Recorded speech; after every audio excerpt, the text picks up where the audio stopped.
না আমাদের আজকের এই পার্টিসিপেন্টদের মধ্যে কেউ এক্সাম দিয়েছেন এমন আছেন কিনা। যদি এমন কেউ থাকেন তাহলে হয়তো তার প্র্যাকটিক্যাল এক্সপিরিয়েন্সটা শেয়ার করতে পারবেন, তাহলে আমরা যারা বাকি পার্টিসিপেন্টরা আছি তাদের হয়তো একটু হবে, সহজ হবে, আমরা জানলাম বিষয়গুলি সহজে। আর আরেকটা বিষয় হতে পারে যে যদি এরকম কেউ নাও থাকে, আমাদের ইনস্টিটিউট থেকে 150টা কোশ্চেনের একটা শীট শেয়ার করেছে, আমি জানি না আপনারা পেয়েছেন কিনা সেটা,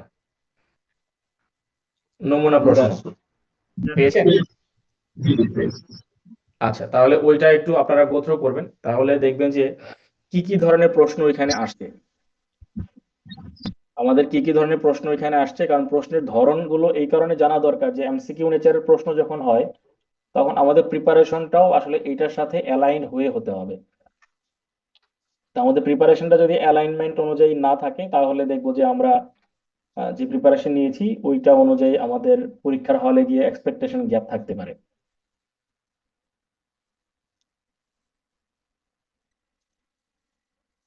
এইটুকু তো আমরা বুঝতে পারি। আমাদের কি কি ধরনের প্রশ্ন হবে এটা কি আমাদের আইডিয়া আছে? স্যার খুব ভালো নেই। ভিডিও নেওয়া হয়নি স্যার, একটু। জি না, ঠিক আছে। কারণ এমসিকিউ প্রশ্ন হলে আমাদেরকে একটু পুরো কোর্স কারিকুলাম সম্বন্ধে বেটার আইডিয়া না হলে ফিউচারে দেখা যাবে যখন আমরা পরীক্ষার কাছাকাছি সময় যাব তখন প্রিপারেশন নিতে গিয়ে আমাদের একটু সমস্যা হবে। যাই হোক, সমস্যা নেই, আমরা একটু ক্লিয়ার করার চেষ্টা করি। আমাদের যে হ্যান্ডবুকটা দিয়েছে এখানে অনেকগুলো বিষয় আছে যেগুলো আমাদের সাবজেক্টের সাথে রিলেটেড না, আমাদের সিএ পেশার সাথে রিলেটেড, আমরা এগুলো স্কিপ করছি। স্কিপ করে আমরা প্রথমে আসছি আমাদের প্রফেশনাল লেভেলের যে আইটি গভর্নেন্সের মডিউল। মডিউলটাকে 5টা ভাগে ভাগ করা হয়েছে, আপনারা এটা আগে থেকেই দেখেছেন। প্রথম পার্টে আছে information technology policy and law, তারপর আছে management information system and development in technology, IT governance organization strategy, information system security, information system auditing. তার মানে লাস্টের যেটা এইটার সাথে আমাদের প্র্যাকটিক্যাল কাজের কিছু মিল আছে। কিন্তু এইখানে যেমন আমরা আমাদের অডিটিং এর ক্ষেত্রে আমরা accounting standard, auditing standard follow করি, এইখানেও কিছু স্ট্যান্ডার্ড আছে, বাট এই স্ট্যান্ডার্ড গুলো আমাদের প্রফেশনাল অডিটিং এর, ফাইন্যান্সিয়াল অডিটিং এর সাথে অতপ্রতভাবে মিলিত না, আলাদাভাবে স্ট্যান্ডার্ড। এবং স্ট্যান্ডার্ড গুলো এখনো ইম্যাচিউর। ইম্যাচিউর বলছি এই কারণে যে স্ট্যান্ডার্ড সেটিং বোর্ড বা আলাদা করে স্ট্যান্ডার্ড সেটিং কমিটি এইটা ওয়ার্ল্ড ওয়াইড ভাবে আহ, গুছানো না। একটা অর্গানাইজেশন আছে আমেরিকান, আইএসএসিএ, আইসাকা বলি আমরা, ওই অর্গানাইজেশন থেকে কিছু স্ট্যান্ডার্ড রিকমেন্ড করা হয় আইটি অডিটের জন্য, ওই স্ট্যান্ডার্ড গুলোই আইটি অডিটের সময় কমপ্লাই করার চেষ্টা করা হয়। তো ওইগুলো আমরা জানবো আস্তে আস্তে। আমরা ওভারঅল সাবজেক্টের যে 5টা ডোমেইন আছে সেই মডিউলগুলো সম্বন্ধে জানলাম। তো 1 নম্বর মডিউলটা আমরা আজকে জানার চেষ্টা করবো। এখানে আছে যে explain the implementation of various legal, ethical and social issue and compliance regarding the information system। তাহলে প্রতিষ্ঠানে ইনফরমেশন সিস্টেম কমপ্লাই করতে চাইলে বা ইমপ্লিমেন্ট করতে চাইলে রিলেটেড কি কি রুলস রেগুলেশন থাকতে পারে, এইটা সংক্ষিপ্ত মডিউল। নিচে গিয়ে মডিউলটা আরেকটু ডিটেইল আছে, সাথে স্পেসিফিকেশন গ্রিড দেওয়া আছে যে কোন চ্যাপ্টারের উপরে সম্ভাব্য কত ওয়েটেজ থাকতে পারে পরীক্ষায় প্রশ্নের মার্কসে। তার মানে প্রথম চ্যাপ্টার থেকে সম্ভাব্য 15% প্রশ্ন হইতে পারে, এভাবে দ্বিতীয়টা থেকে 15, তৃতীয় থেকে 20, পরের দুটো থেকে 25 করে 50% প্রশ্ন হইতে পারে। এইভাবে তারা একটা আইডিয়া আমাদেরকে দিয়েছেন, বাট এইটাই যে ম্যান্ডেটরি হবে এরকম কোথাও কনফার্ম করা নাই।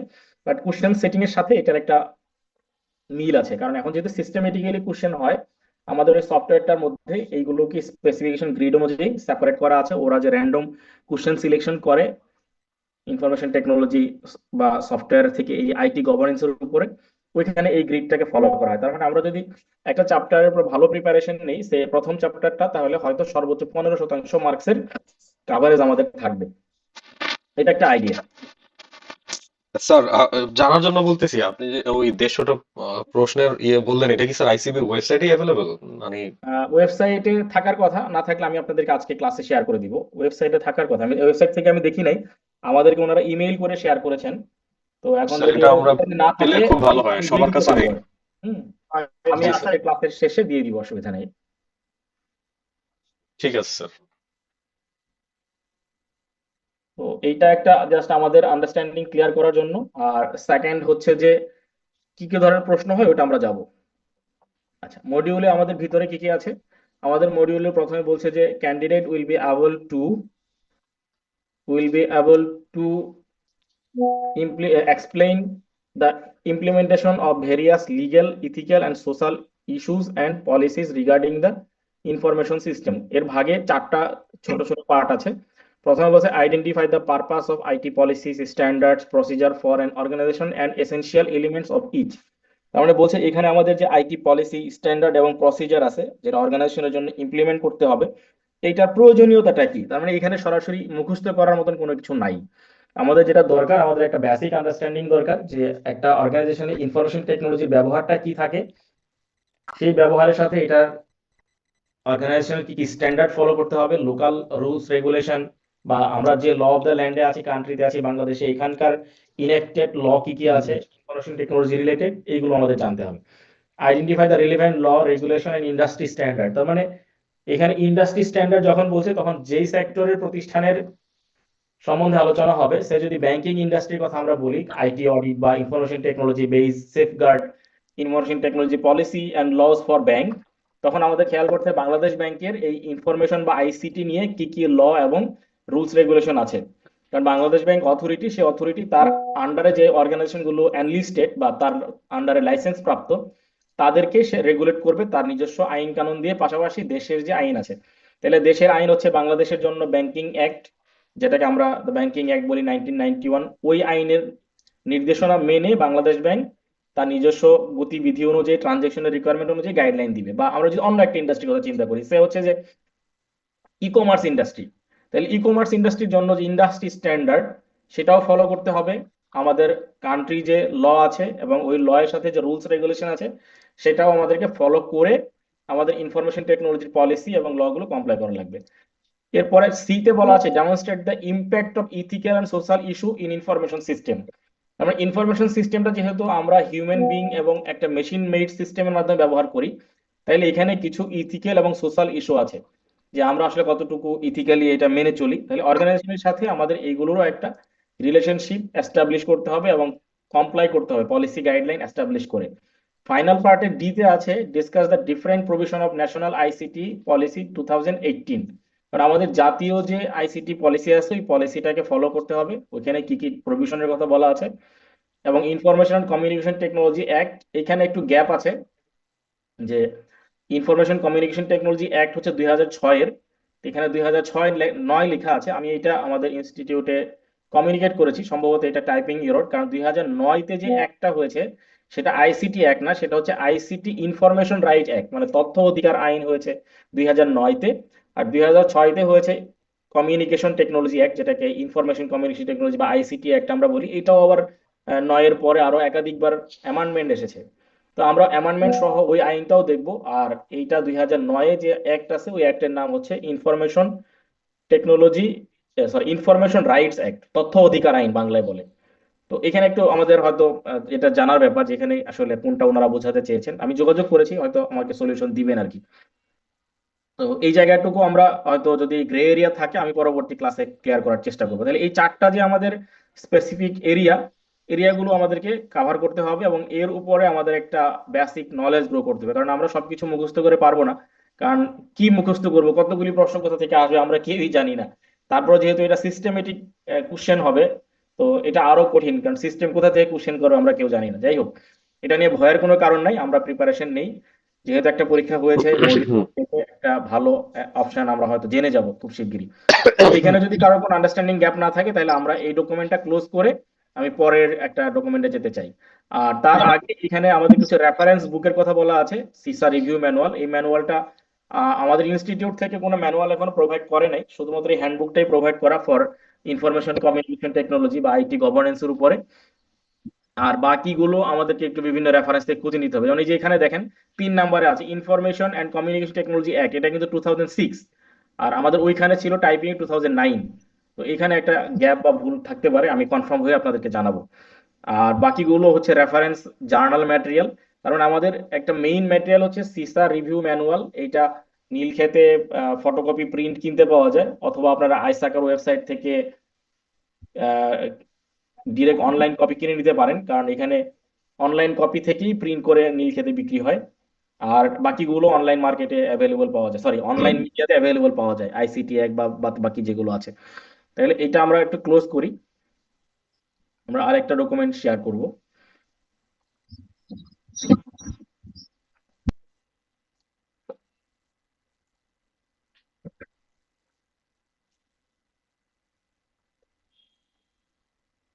স্যার, স্যার একটু ইন্টারাপ্ট করি স্যার।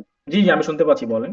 ওই যে লাস্ট লাস্ট ক্লাসে আপনি যেটা বলেছিলেন স্যার, সিসা ম্যানুয়ালটা স্যার আপনি একটা ইয়ে করে আমাদের সিলেবাসের সাথে ম্যাপিং করে একটা ম্যাটেরিয়ালস রেডি করেছিলেন আর কি স্যার। ওইটা যদি আমাদেরকে একটু দেন তাহলে স্যার আমাদের জন্য একটু হেল্প হবে।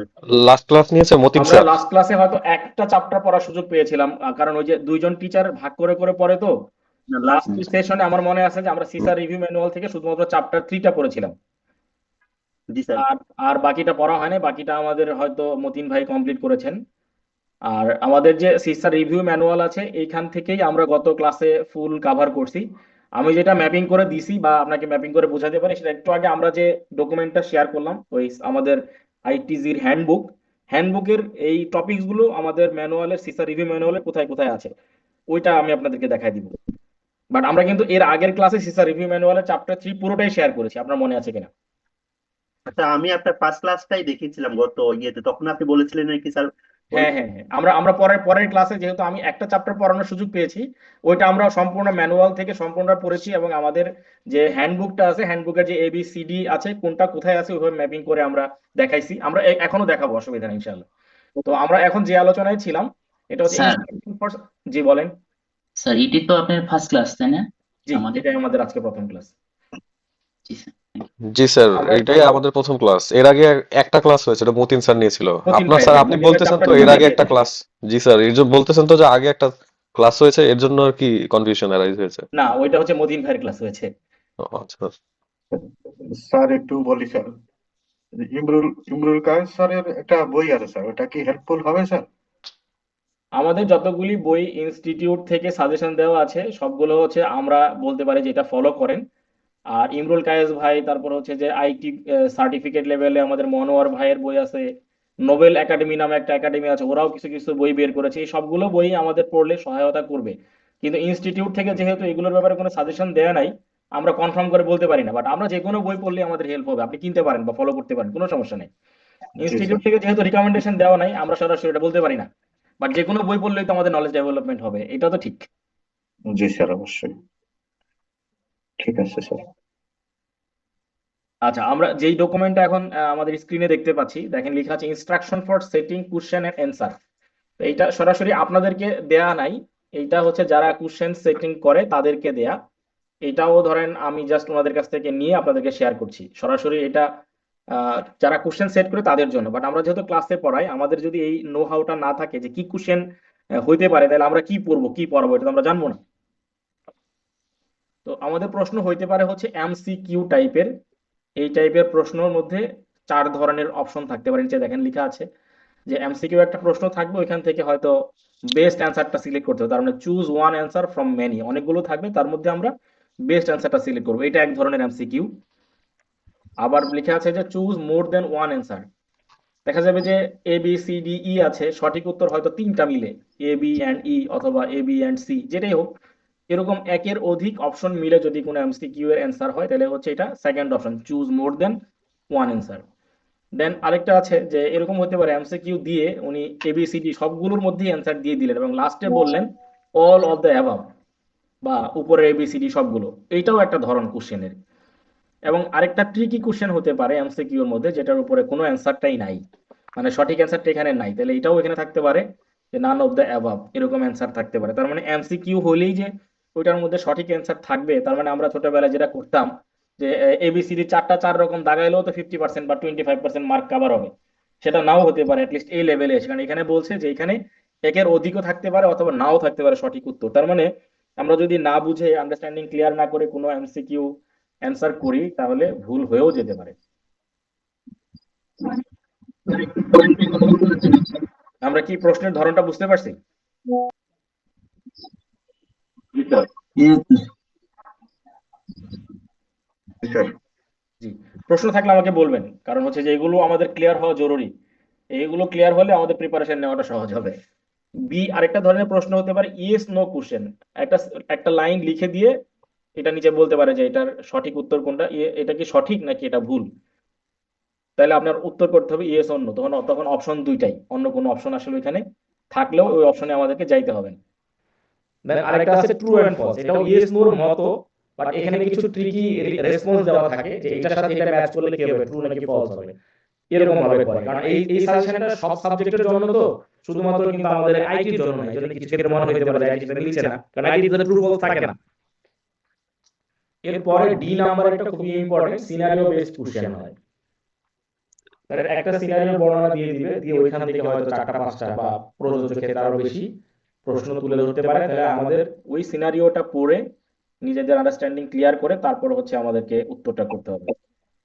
তার মানে সিনারিও যেটা আসবে ওটা তো আমাদের বই থেকে নাও আসতে পারে, আমাদের বইয়ের কোনো টপিকসকে কাভার করে ওই সিনারিও অনুযায়ী প্রশ্ন করতে পারে, বা আমাদের আন্ডারস্ট্যান্ডিং অনুযায়ী আরেকটা ধরনের প্রশ্ন তারা তুলে দিয়ে ওইখান থেকে অ্যান্সার করতে পারে।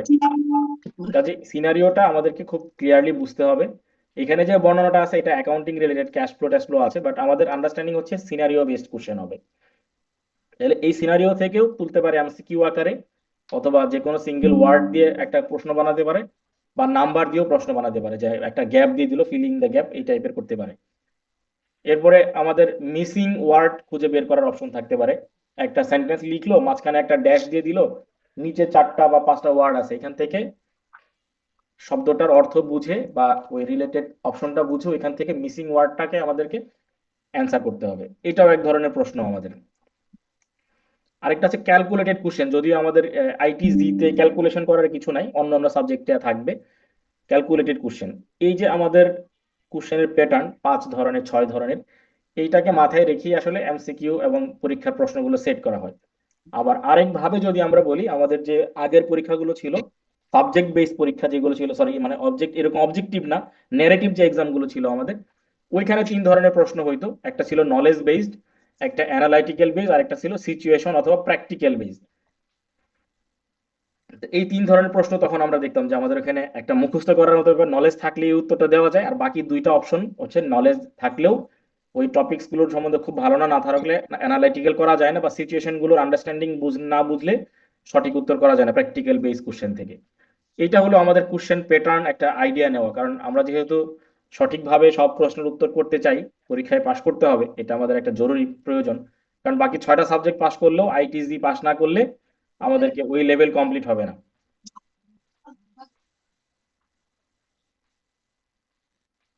তাহলে এইটুকু আমরা বুঝতে পারছি যে কত ধরনের এমসিকিউ বা কি ধরনের প্রশ্ন হইতে পারে আমাদের।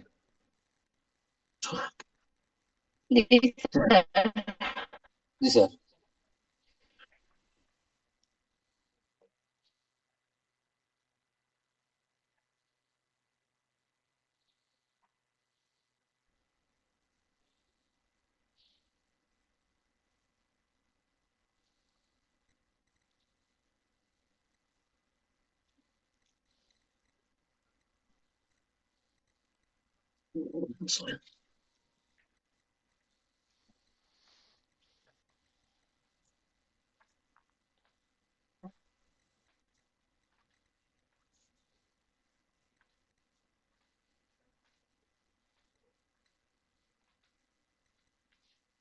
এটা আমরা অলরেডি দেখে ফেলেছি, আইটিজির যে স্পেসিফিকেশন গ্রিড, এটা আমরা আর দেখছি না। আমাদের আজকের পড়ার চ্যাপ্টার 1 এর এই অংশগুলো আছে। আমরা প্রথম অংশটা আগে দেখি। প্রথম অংশ আছে identify the purpose of IT policy standards and procedure for an organisation and the essential element of each. উপরে যেগুলো আছে এগুলোর এসেনশিয়াল এলিমেন্ট, এখান থেকেই শুরু আমাদের আইটি পলিসির পারপাস কি, স্ট্যান্ডার্ড কি, এবং প্রসিজার গুলো কি কি হয়। আমরা এই লাইনটা একটু পড়ি, এটা পড়লে বেসিকটা বোঝা যাবে। IT policies, standards and procedures R fundamental element in managing and securing an organisation's information technology. তাহলে আমাদের হাইলাইটিং পয়েন্ট হচ্ছে যে আমাদের অর্গানাইজেশনে আমরা যে ইনফরমেশন টেকনোলজি মেনটেইন করব, ইমপ্লিমেন্ট করব, সেটাকে ম্যানেজ করার জন্য আমাদের আইটি পলিসি, স্ট্যান্ডার্ড, প্রসিজার এগুলো দরকার, এবং এগুলো খুবই ফান্ডামেন্টাল। এটা না থাকলেই আমরা ওইগুলো ম্যানেজ করতে পারবো না।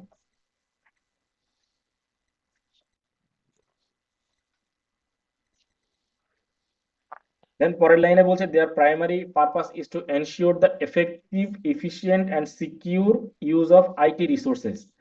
কারণ আমরা ম্যানুয়াল সিস্টেমে বিজনেস অপারেশন পরিচালনা করার পাশাপাশি যখন information technology based business operation করব, তখন আমাদের সিস্টেমটা ইফেক্টিভলি রান করতে হবে। এই জন্য ইফেক্টিভ, ইফিশিয়েন্টলি রান করতে হবে। কারণ ইফিশিয়েন্টলি বিজনেস রান না করলে এখান থেকে যে আমরা গেইন বা প্রফিট পাবো সেটা আমাদের হয়তো বিজনেসের প্রফিটেবিলিটিকে শো করবে না। এবং আমাদের যে আইটি রিসোর্স গুলো আছে এটাকেও সিকিউর করতে হবে, কারণ আমরা যে সিস্টেমটা ব্যবহার করছি এই সিস্টেমটা যদি লং টার্ম ব্যবহার করার জন্য আমরা সঠিকভাবে সিকিউরিটি এনশিওর না করি, তাহলে এইটা নির্দিষ্ট সময়ের আগেই ব্যবহার অনুপযোগী হয়ে যায়, প্রতিষ্ঠানকে আবার ওই পরিমাণ বিনিয়োগ করে এই সিস্টেমটাকে পারচেস করতে হবে। তো যে কোনো সিস্টেম ব্যবহার করলে কোনো না কিছু রিস্ক থাকবে। যদি আমরা পলিসি স্ট্যান্ডার্ড গাইডলাইন মেনে চলি তাহলে রিস্ককে আমরা মিটিগেট করতে পারি, যেন পরে লেখা আছে মিটিগেটিং রিস্ক। এনশিওর কমপ্লায়েন্স, কারণ প্রত্যেকটা প্রতিষ্ঠানেরই কিছু কমপ্লায়েন্স মেনে চলতে হয়। এখন কার জন্য কি কমপ্লায়েন্স আমরা আগেই জানি না, সিস্টেমেটিক্যালি পরে আমরা এটা জানবো।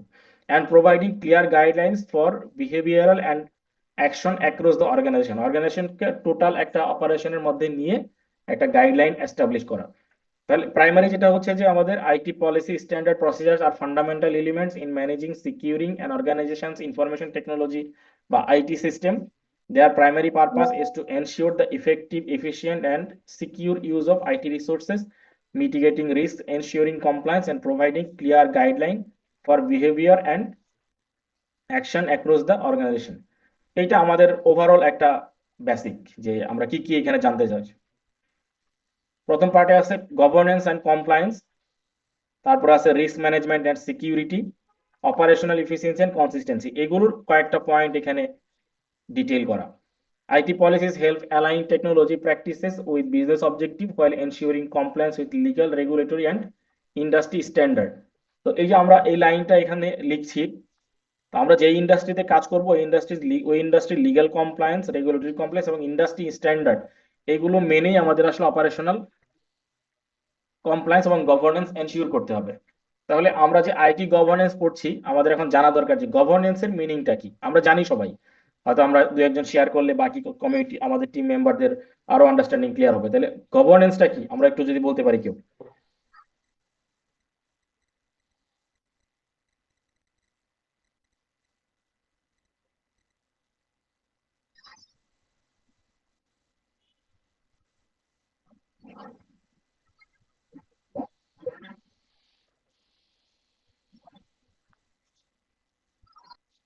আমরা একটু শেয়ার করি দেখি কি হয়, সমস্যা তো নাই।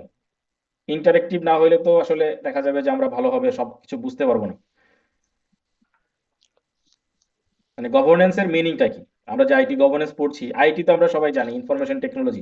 স্যার গভর্নেন্সটা আমি যা বুঝি মানে কোন একটা স্ট্রাকচার দাঁড় করা থাকবে, ওই অনুযায়ী আমরা মানে আহ, নিজেদেরকে ড্রাইভ করব, এটাই আর কি মনে হচ্ছে গভর্নেন্স, জি, বা আমরা যদি ফ্রেমওয়ার্ক দাঁড় করানো থাকবে। আপনার কথাটাকে আমরা যদি ভাষায় নিয়ে আসি তাহলে হচ্ছে জি sir. A system of process, rules, laws and regulations, যেটার উপরে আমাদের অর্গানাইজেশনটা চলবে আসলে। তাহলে প্রতিটা অর্গানাইজেশনের নিজস্ব কিছু গাইডলাইন, রুলস, রেগুলেশনস থাকে, এবং দেখা যায় যে ইন্ডাস্ট্রি এবং যে কান্ট্রিতে আছে কান্ট্রির কিছু ল থাকে। তাহলে অর্গানাইজেশনের নিজস্ব সিস্টেম, প্রসেস, রুলস, কান্ট্রির ল, রেগুলেশন, এবং সোসাইটিতে যে কাজ করছি ওইখানেও আমাদের কিছু কমপ্লায়েন্স এবং আমাদের কিছু মেইনটেনেন্সের ব্যাপার থাকে। তো এই সব কিছু মেনে যখন আমরা বিজনেস করব তখন আমরা গভর্নেন্স মেনে বিজনেস করতে পারবো। তাহলে গভর্নেন্সের আমরা যদি আরেকটু সহজভাবে বলার চেষ্টা করি, যে আমাদের অর্গানাইজেশন পরিচালনা করার জন্য ডিসিশন মেকিং এর ক্ষেত্রে বা ইমপ্লিমেন্টেশনের ক্ষেত্রে যেসব বিষয় কনসিডার করে আমাদেরকে সিদ্ধান্ত নিতে হবে বা অপারেশন পরিচালনা করতে হবে, এই সবগুলি আসলে গভর্নেন্সের পার্ট। তাহলে আইটি গভর্নেন্সের মিনিংটা কি হবে?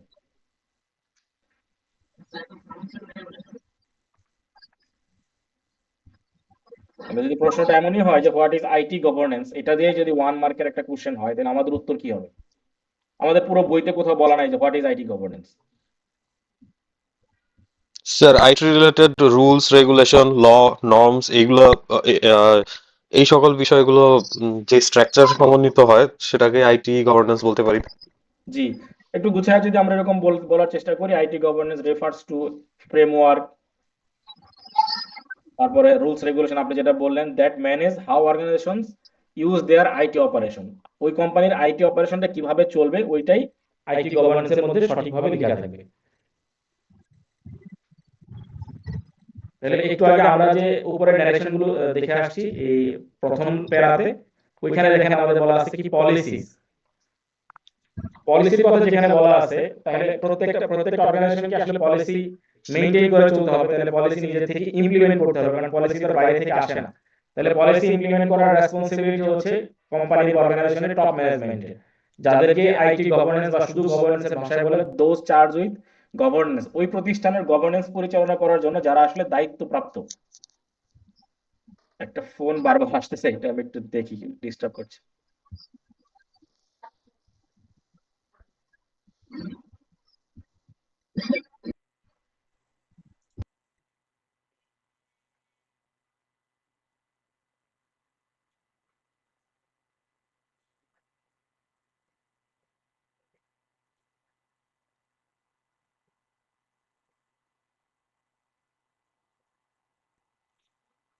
তো তাহলে আমাদের প্রথম যে টপিকস এখানে বলছে কি আমাদের পারপাস, আইটি পলিসি পারপাস। তাহলে যে প্রতিষ্ঠানের দোষ চার্জ গভর্নেন্স বা যারা আসলে কোম্পানির পরিচালনা বোর্ড বা বোর্ড অফ ডিরেক্টরস, তারা ওই প্রতিষ্ঠান পরিচালনা করার জন্য কিছু পলিসি বানাবে। স্ট্যান্ডার্ড গুলি সবসময় নিজেরা প্রিপেয়ার করা জানি, স্ট্যান্ডার্ড অর্গানাইজেশন এবং ইন্ডাস্ট্রি বা হচ্ছে রেগুলেটরের দিক থেকে আসে। তাহলে আমাদের টপিক ছিল purpose of IT policy, standard and procedure. তাহলে আমরা একটু আগেই জানলাম যে এইগুলো আমরা করব প্রতিষ্ঠানকে সঠিকভাবে পরিচালনা করার জন্য, রিস্ক মিটিগেট করার জন্য, ইফেক্টিভলি ইফিশিয়েন্টলি পরিচালনা করা এবং আমাদের আইটি অ্যাসেটকে সিকিউর করার জন্য। তাহলে ওই প্রতিষ্ঠানের পলিসি বা গাইডলাইন গুলো এমন ভাবেই প্রিপেয়ার করতে হবে যেন ওই প্রতিষ্ঠানের যে অপটিমাম গোল বা optimisation of share holder wealth maximisation বা optimisation of share holders wealth, এই পার্ট গুলো কনসিডার করেই আমাদেরকে আসলে পলিসি গুলোকে গাইডলাইন গুলোকে এস্টাবলিশ করতে হবে। তাইলে রিলেটেড ল, রুলস, সিকিউরিটি, ডাটা প্রাইভেসি, এই সব কিছু কনসিডার করেই আমাদেরকে পলিসি গাইডলাইন ড্রাফট করতে হবে। তাহলে এইটা আমরা মুখস্থ করছি না, আমরা শুধু বেসিক আন্ডারস্ট্যান্ডিংটা নিচ্ছি যে একটা প্রতিষ্ঠানের জন্য আইটি পলিসি, স্ট্যান্ডার্ড এবং প্রসিজার গুলো কিভাবে ড্রাফটিং করব। তো আমরা যদি সিনারিও বেসড কোশ্চেন চিন্তা করি যে আমরা একটা মিডল বা এসএমই টাইপের অর্গানাইজেশনের জন্য আইটি পলিসিস গাইডলাইন ড্রাফট করতে চাই, তাহলে সেটার জন্য আমরা একটা কেস স্টাডি চিন্তা করতে পারি যে কি কি হয়। জাস্ট আমাদের ডিসকাশন, ধরেন একটা ই কমার্স অর্গানাইজেশনের জন্য আমরা আইটি পলিসি, স্ট্যান্ডার্ড, প্রসিজার চিন্তা করছি। আপনি একটা প্রতিষ্ঠানের ওনার বা একটা প্রতিষ্ঠানের আপনি ডিরেক্টর, কি কি বিষয় মাথায় রাখা লাগবে বা কি কি বিষয় কনসিডার করে আমাদেরকে আসলে ওই প্রতিষ্ঠানের জন্য পলিসি, স্ট্যান্ডার্ড, গাইডলাইন প্রিপেয়ার করতে হবে। এই যে আমাদের থিঙ্কিংটা, এই রিলেটেড যে রুলস রেগুলেশন, আমরা কিছুক্ষণ পরেই রিলেটেড রুলস রেগুলেশন দেখবো। ওই রুলস রেগুলেশন গুলি পড়ে তারপর আমাদেরকে গাইডলাইন গুলো, আইটি পলিসি গুলোকে ড্রাফট করতে হবে। দেন পরের অপশন ছিল হচ্ছে রিস্ক ম্যানেজমেন্ট এন্ড সিকিউরিটি। তো সবগুলো অর্গানাইজেশনে যেটা হয় যে রিস্ক ম্যানেজমেন্ট করে আসলে তার বিজনেসকে পরিচালনা করতে হয়। সেক্ষেত্রে স্ট্যান্ডার্ড গাইডলাইন বা তার যদি সেন্সিটিভ ইনফরমেশন বা সেন্সিটিভ ডেটা থাকে বা তার অপারেশনটাই যদি সেন্সিটিভ নেচারের হয় তাহলে সেটাকেও সেফগার্ড করা, বা ডিজাস্টার রিকভারি বা এই ধরনের কোনো ভালনারেবিলিটি থাকলে তাহলে ওই ভালনারেবিলিটি পয়েন্টগুলোকে কিভাবে রিডিউস করা যায়।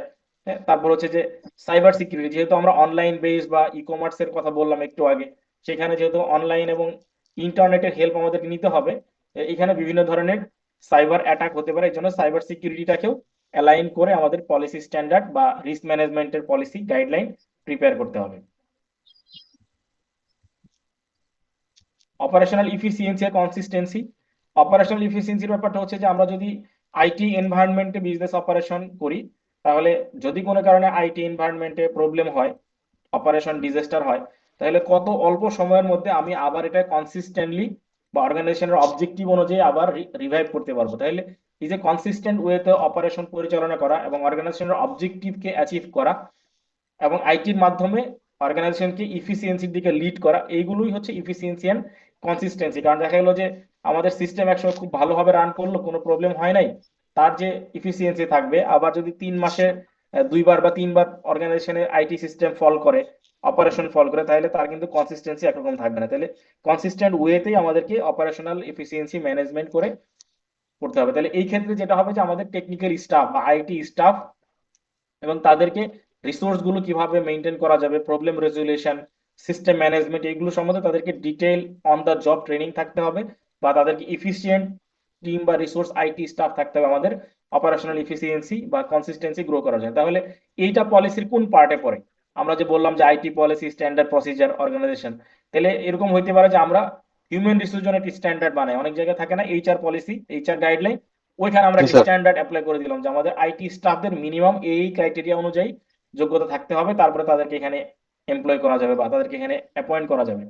তাহলে ওই গাইডলাইন যদি এইচআর এর কাছে না থাকে তাহলে এইচআর আসলে সঠিক রিসোর্সটাকে সঠিক জায়গায় ডেপ্লয় করতে পারবে না।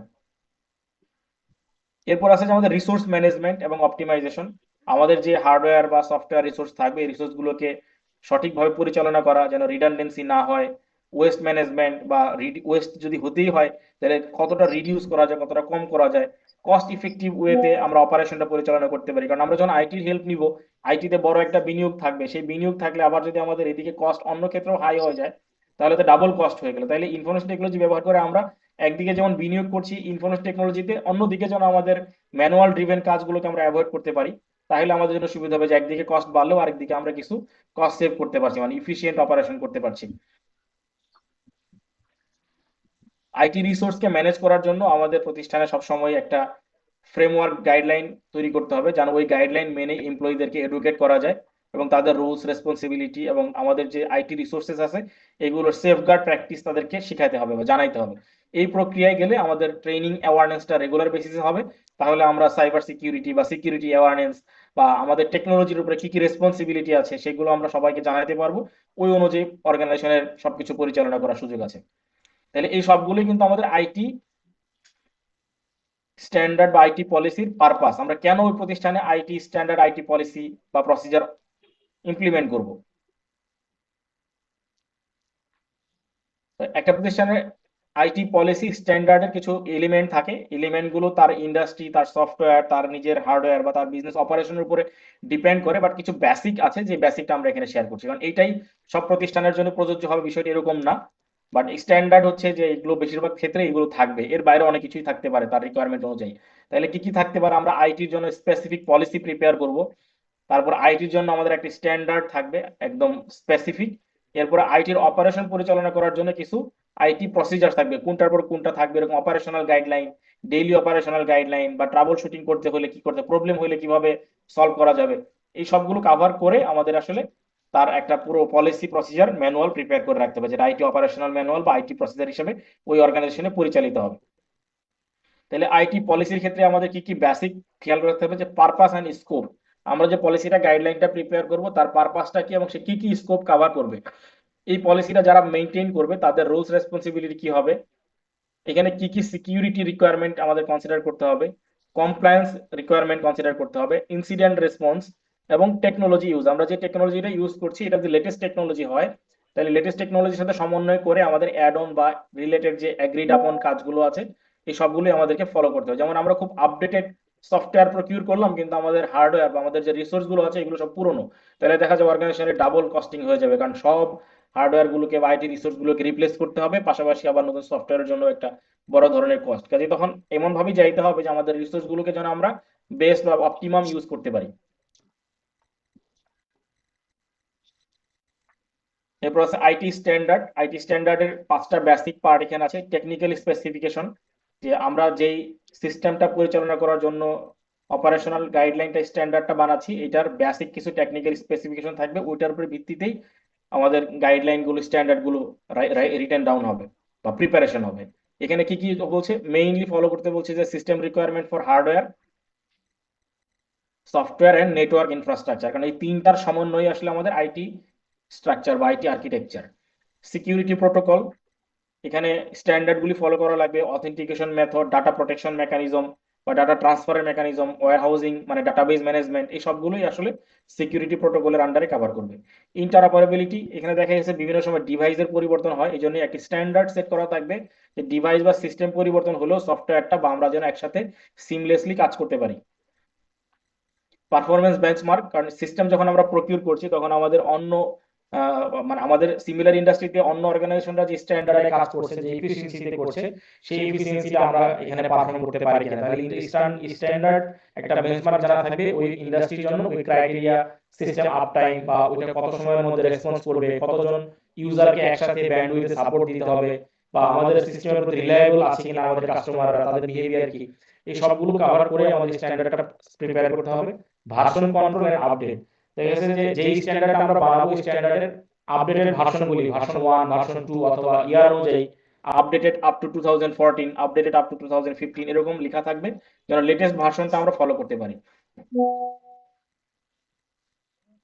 ফাইনাল হচ্ছে আইটি প্রসিজার, এটার মধ্যে কিছু আইটি অপারেশনাল গাইডলাইন বলে দেওয়া থাকবে, ইনসিডেন্ট ম্যানেজমেন্ট, চেঞ্জ ম্যানেজমেন্ট, আমাদের ইনফরমেশন বা ডেটার ব্যাকআপ এবং রিকভারি প্রসেস, ইউজারের অ্যাক্সেস কন্ট্রোল, কারণ এমন ইউজার থাকতে পারে যার যদি ফুল অ্যাক্সেস থাকে, সে যদি আনঅথরাইজ অ্যাক্সেস নিয়ে তার প্রয়োজনের বাইরে কোনো ইনফরমেশন ডকুমেন্ট ডিস্ট্রয় করে দেয় বা না বুঝেও যদি ডিলিট করে দেয় বা নষ্ট করে দেয়, সেজন্য কোন ইউজার কতটুকু অ্যাক্সেস পাবে, এই জন্য আমাদের আইটি অপারেশনাল ম্যানুয়ালে প্রসিজারের মধ্যে ইউজার অ্যাক্সেস কন্ট্রোলটা ডিফাইন করা থাকবে।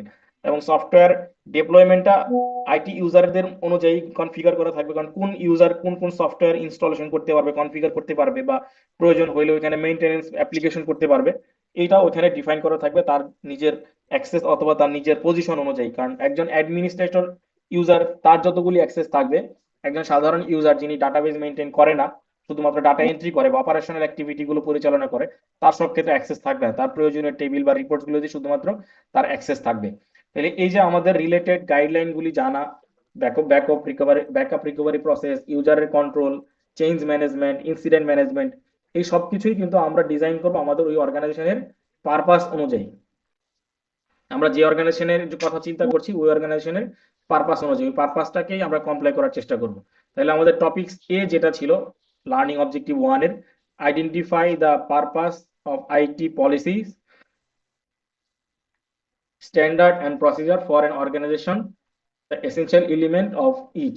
তাহলে এইটুকু আমরা বুঝতে পারছি।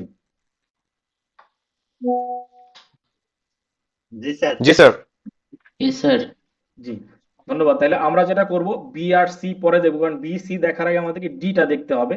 ডি তে যে গাইডলাইন যে পলিসিগুলোর কথা বলা আছে ওইগুলোই আমরা বি এবং সি তে কমপ্লাই করব। এখন আমরা এই ম্যাটেরিয়ালটা সিসা রিভিউ ম্যানুয়াল থেকে পড়তে পারবো না, আমাদের কিছু লিমিটেশন আছে। কি লিমিটেশন আমরা একটু শেয়ার করি।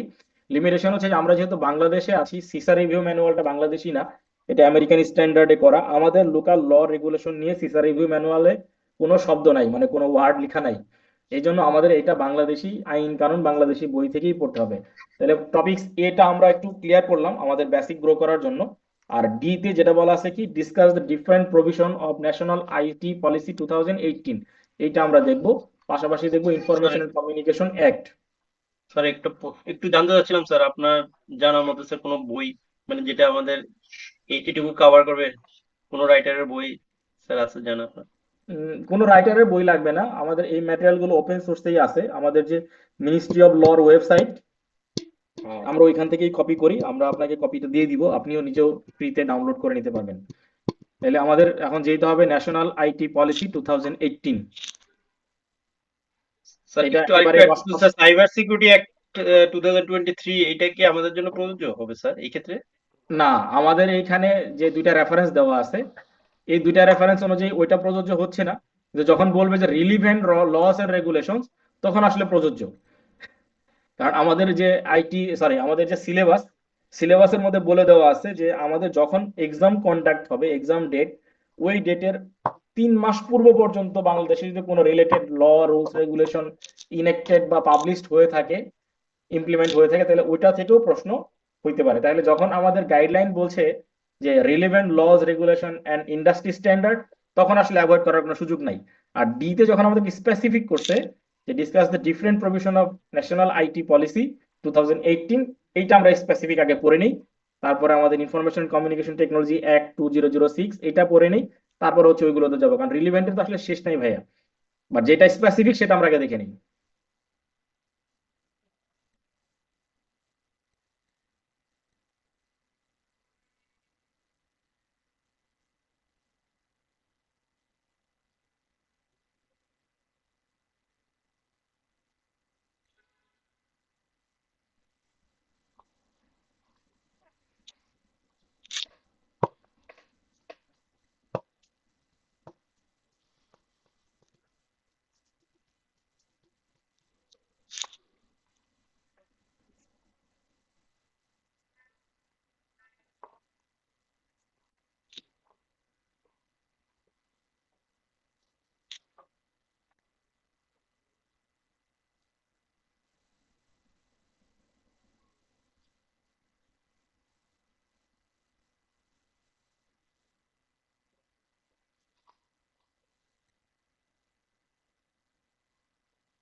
আমার স্ক্রিনটা যদি দেখতে পারেন তাহলে দেখা যাচ্ছে যে ন্যাশনাল আইসিটি পলিসি 2009, কিন্তু আমরা একটু আগে বললাম 20018। কেমন হয়ে গেল না বিষয়টা? তো এই প্রবলেমটা আমি সলভ করে দিই। আমাদের হচ্ছে প্রথম আইসিটি পলিসি ছিল 2009-এর। এই পলিসিটি অ্যামেন্ডমেন্ট করে তারপরে আপডেটেড ভার্সন আসছে। তো কিছু কিছু জায়গায় দেখা যাবে যে আগের পলিসির কিছু রেফারেন্স থাকবে এবং ওইখানকার ওয়ার্ডিং গুলো থাকবে। এই জন্য এই পলিসিটা আমরা এক নজর একটু দেখে রাখবো, তারপরে আমরা আমাদের আপডেটেড পলিসিতে চলে যাব। আইসিটি পলিসি এটা ফ্রি ভার্সন, এটা অনলাইন থেকে আপনি অ্যাভেলেবল ডাউনলোড করতে পারবেন। আমরা এখানে যেটা ফলো করব যে অ্যাকশন প্ল্যান অ্যান্ড ফান্ডিং, এটা নিচে দেখেন কতগুলি অবজেক্টিভস বলে দেওয়া আছে, আমি যেগুলো হাইলাইট করছি: social equity, productivity, integrity, education and research, employment generation, strengthening export, healthcare, universal access, environment, climate and disaster management, তারপর আছে সাপোর্ট টু আইসিটিস। তাহলে আমাদের যে ন্যাশনাল আইসিটি পলিসি, এই পলিসিটা ড্রাফটটা বা স্ট্র্যাটেজিটা প্রিপেয়ার করা হয়েছে এইভাবে যে আমাদের এই আইসিটি পলিসির মাধ্যমে, যেহেতু আমরা ডিজিটাল বাংলাদেশ হতে চেয়েছি, সেটার ভিত্তিতে কি কি সেক্টরে আমাদের এই আইসিটি হেল্প করবে এবং এই আইসিটি হেল্প নিয়ে আমাদের দেশের সাধারণ জনগণের কি কি উন্নয়ন বা কি কি সুবিধা হবে বা কি কি ডেভেলপমেন্ট হবে, এই সেক্টরের মধ্যে তারা এই 10টা সেক্টর হাইলাইট করেছে, যে সেক্টরগুলোতে আইসিটির হেল্প নিয়ে আমাদের ডেভেলপমেন্ট করার সুযোগ আছে।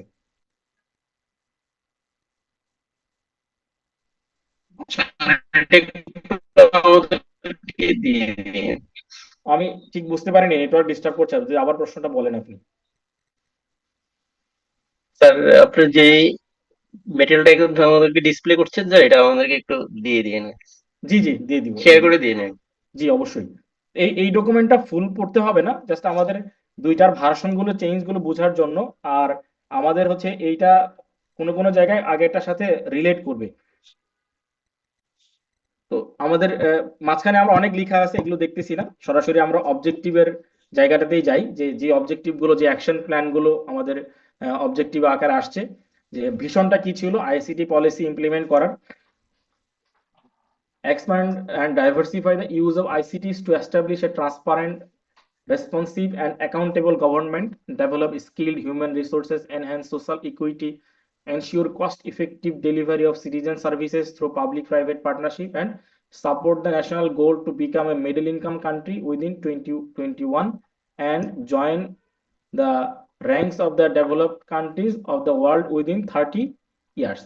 তো যখন এই আইসিটি গাইডলাইনটা 2009 সালে ওই সময়ের গভর্নমেন্ট এস্টাবলিশ করলেন, তখন ওনাদের এইটা ছিল ভিশন।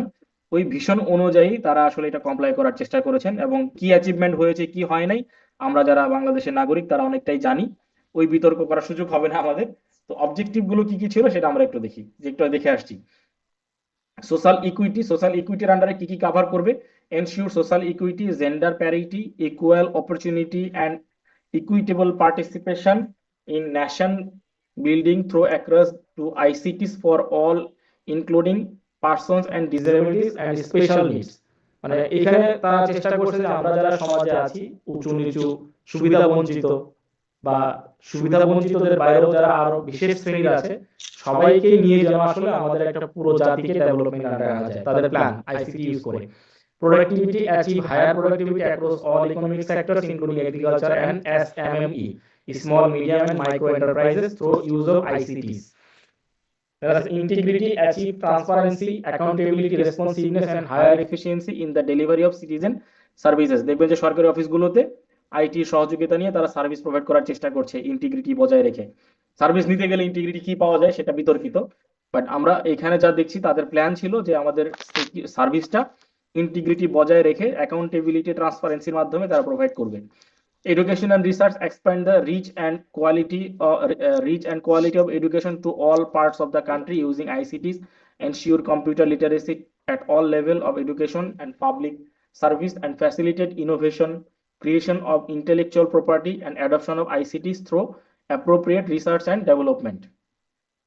এই চিন্তা ভাবনা থেকে একদম হাই স্কুলের কোনো একটা ক্লাস থেকেই আমাদের কম্পিউটার শিক্ষা বাধ্যতামূলক হয়ে গিয়েছে। সাবজেক্ট পরিবর্তন করে কম্পিউটারের সাবজেক্ট ঢুকানো হয়েছে স্কুলগুলোতে, কম্পিউটার রিলেটেড এডুকেশনকে এনহেন্স করা হয়েছে, কম্পিউটার রিলেটেড টিচারকে অ্যাপয়েন্ট করা হয়েছে। এর মাধ্যমেই তারা চাচ্ছে যে এডুকেশনে আমাদেরকে ডেভেলপ করতে।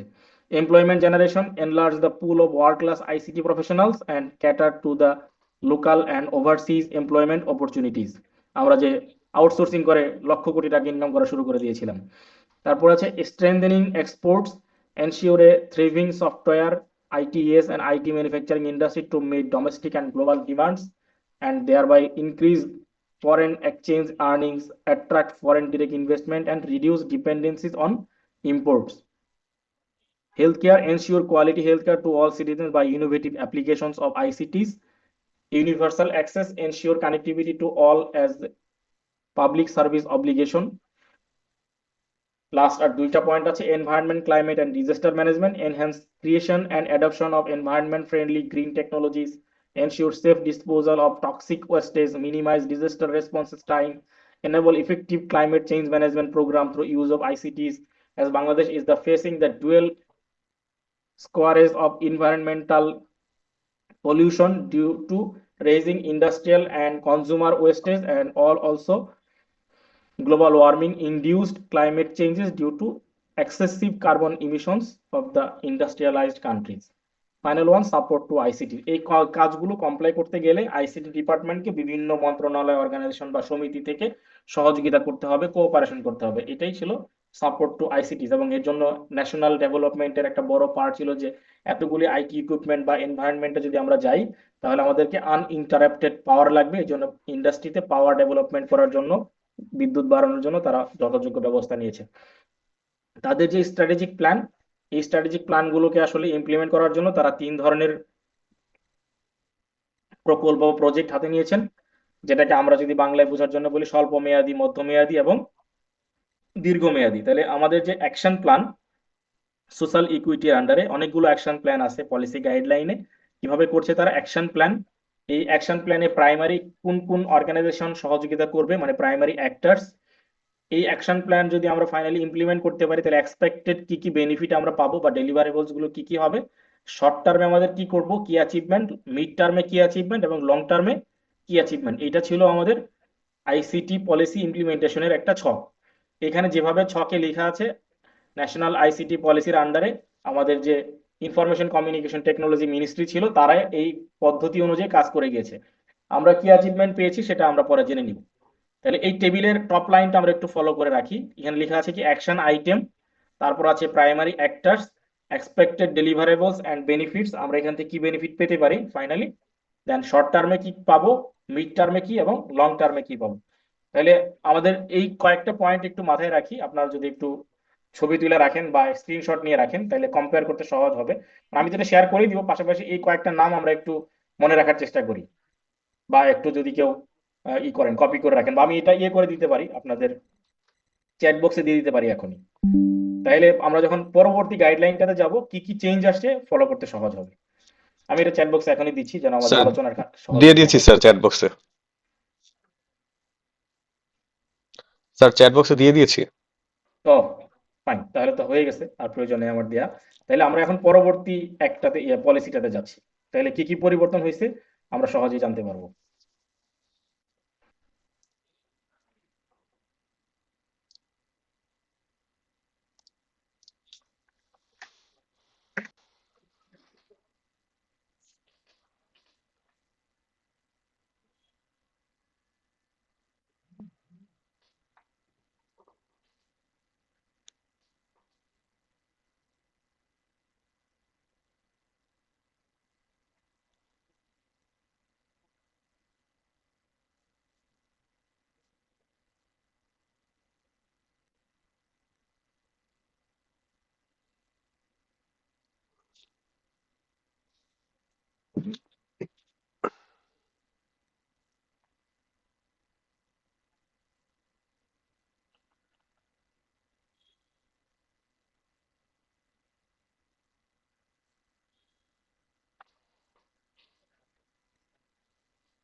তাহলে আমরা একটু এইটার নামটা, শিরোনামটা জেনে রাখি।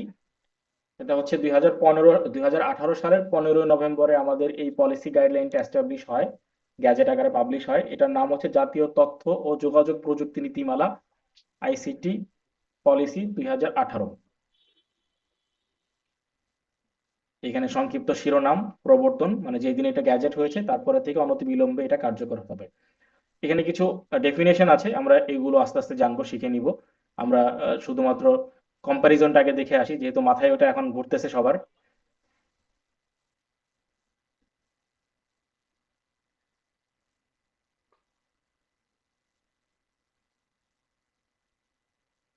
এই যে অবজেক্টিভ, ওইখানে আমরা যে অবজেক্টিভ গুলো দেখেছিলাম যে 10টা, যদি আমাদের কাছে ওই ডকুমেন্টটা থেকে থাকে, ওইখানে ছিল প্রথমে সোশ্যাল ইকুইটি।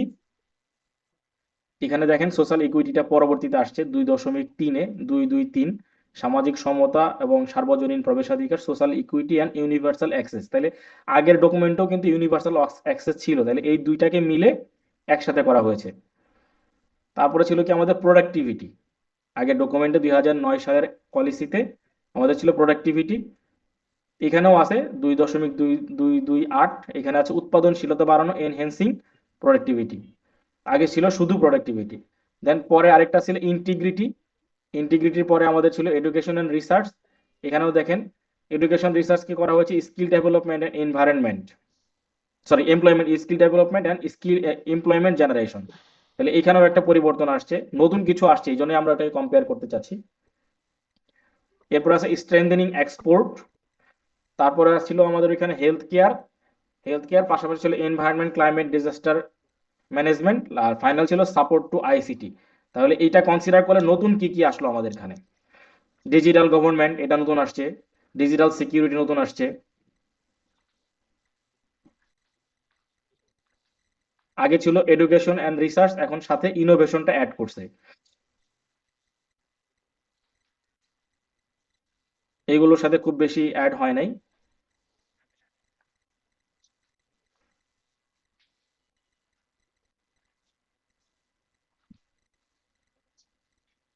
ডেভেলপমেন্টের নতুন ডিভিশন আছে। ডেভেলপমেন্ট আগেও ছিল, এর সাথে কিছু নতুন নতুন শব্দ যুক্ত হয়েছে আর কি। তাহলে এখন আমাদের যেটা জানার, যে এখানে অবজেক্টিভ হইতেছে আমাদের বেসিক 8টা। তাহলে digital Sarkar, digital government, digital security, social equity and universal access, education research and innovation, skill development and employment generation, strengthening domestic capability, environment, climate and disaster management, enhancing productivity.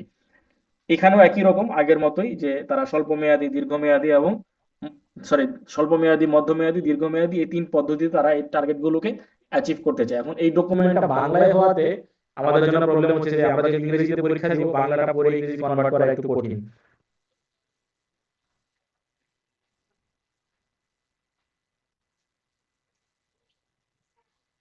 আমাদের main focus কি 2018 সালের এটার উপরে থাকবে sir নাকি?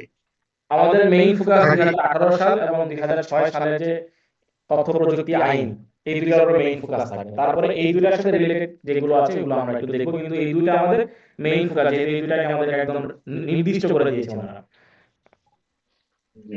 সিলেবাসে, এই দুইটাকে নির্দিষ্ট করে। তাহলে আমাদের প্রথম যে পয়েন্ট ডিজিটাল সরকার, ডিজিটাল গভর্নমেন্ট, এখানে যে পয়েন্টগুলো আছে এগুলো আমাদের একটু করে জানতে হবে। তো এখানে না জেনে আমরা যেটা করবো, এই পয়েন্টগুলোই টেবিল আকারে নিচে আছে, ওখানে চলে যাচ্ছে, তাহলে আর দুইবার আমাদেরকে দেখতে হচ্ছে না।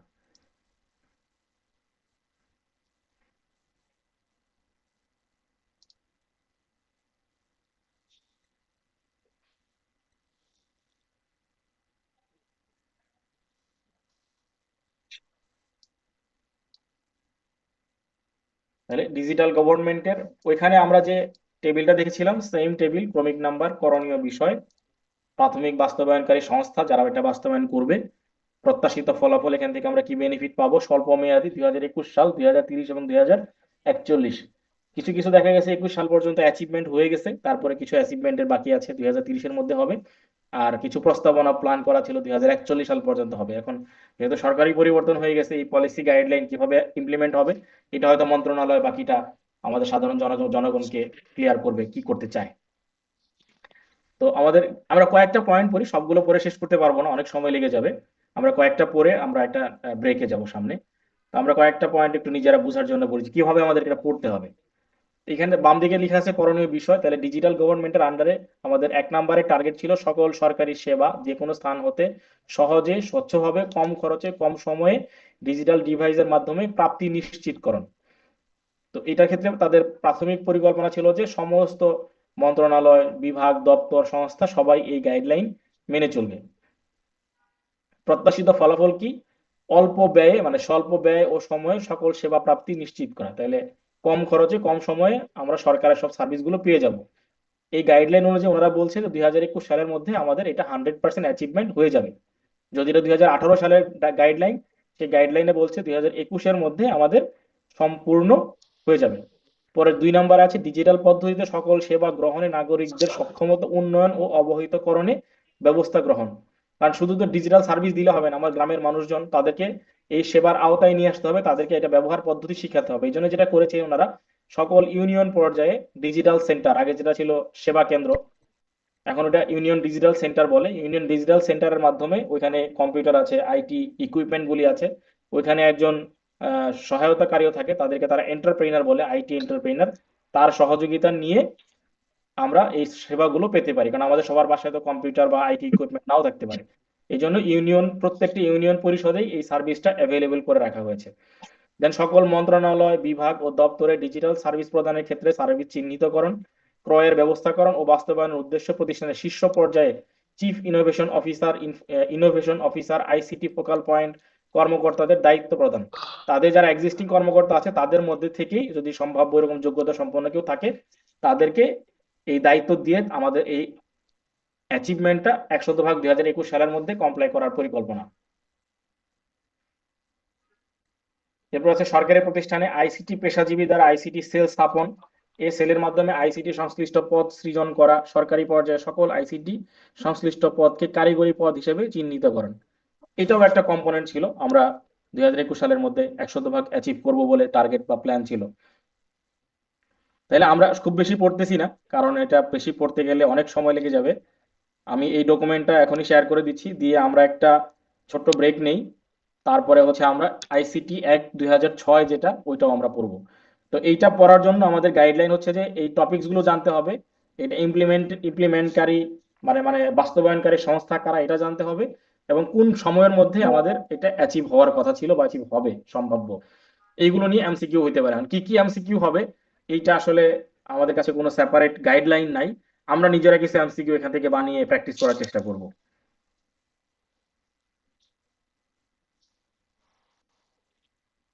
আর শেষের দিকে আমাদের যেটা আছে কিছু ওই আহ, প্রতিরোধ এবং প্রতিকারমূলক ব্যবস্থা আছে, কৌশলগত বিষয়বস্তু, এগুলো আমাদের পলিসির সেকেন্ডারি ইমপ্লিমেন্টেশন।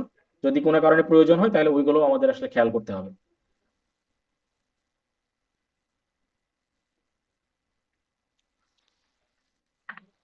তো আমরা এই পলিসির শেষ প্রান্তে যাচ্ছি একটা ছোট্ট জিনিস শেয়ার করার জন্য।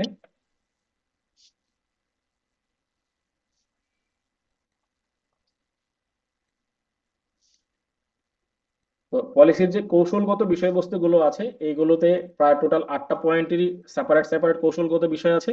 এবং লাস্ট পয়েন্ট যেটা আছে যে আমাদের 2030 এবং 41 সালের মধ্যে যে ইমপ্লিমেন্টেশনের টার্গেট, এই টার্গেটটা অনুযায়ী প্রত্যেকটা বিভাগ মন্ত্রণালয়কে পলিসি করতে বলা হয়েছে, ওই পলিসি অনুযায়ী তাদেরকে গাইডলাইন এবং লোকবল নিয়োগ করতে বলা হয়েছে। এটা আমাদের গাইডলাইনের মধ্যে আছে, আমি জাস্ট শেয়ার করে দিচ্ছি। তাহলে আমাদের এই কর্মদক্ষতা বৃদ্ধি বা বিভিন্ন খাতে বৃদ্ধির জন্য আমাদেরকে সহযোগিতা করবে আর কি। ঠিক আছে, আমি এটা শেয়ার করতেছি, আর আমরা একটা 15 মিনিট বা 20 মিনিটের ব্রেক নিতে পারি, নামাজের টাইম আছে। আর যেহেতু আজকে ওয়ার্কিং ডে, সবাই বিভিন্ন জায়গা থেকে কাজ করে আসছেন। কতক্ষণ হইলে ভালো হয়? 20 মিনিট? জি স্যার। জি স্যার। আচ্ছা, আমার ঘড়িতে এখন 8টা 24 বাজে, আমরা হয়তো 45-এ শুরু করতে পারি ইনশাল্লাহ। এটা কি চ্যাটবট হচ্ছে নাকি? জি জি। স্যার।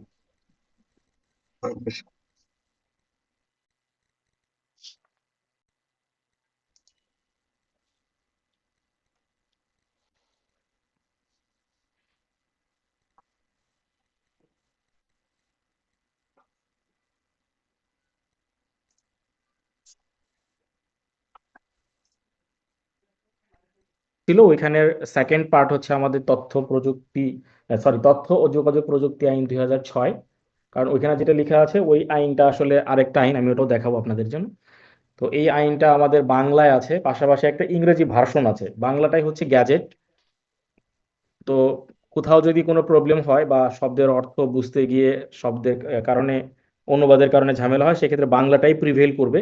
আমাদের পরীক্ষা যেহেতু ইংরেজি মাধ্যম, আমরা ইংরেজি মাধ্যমটা পড়ি, বাংলাটা আমরা অ্যাভয়েড করি আর কি।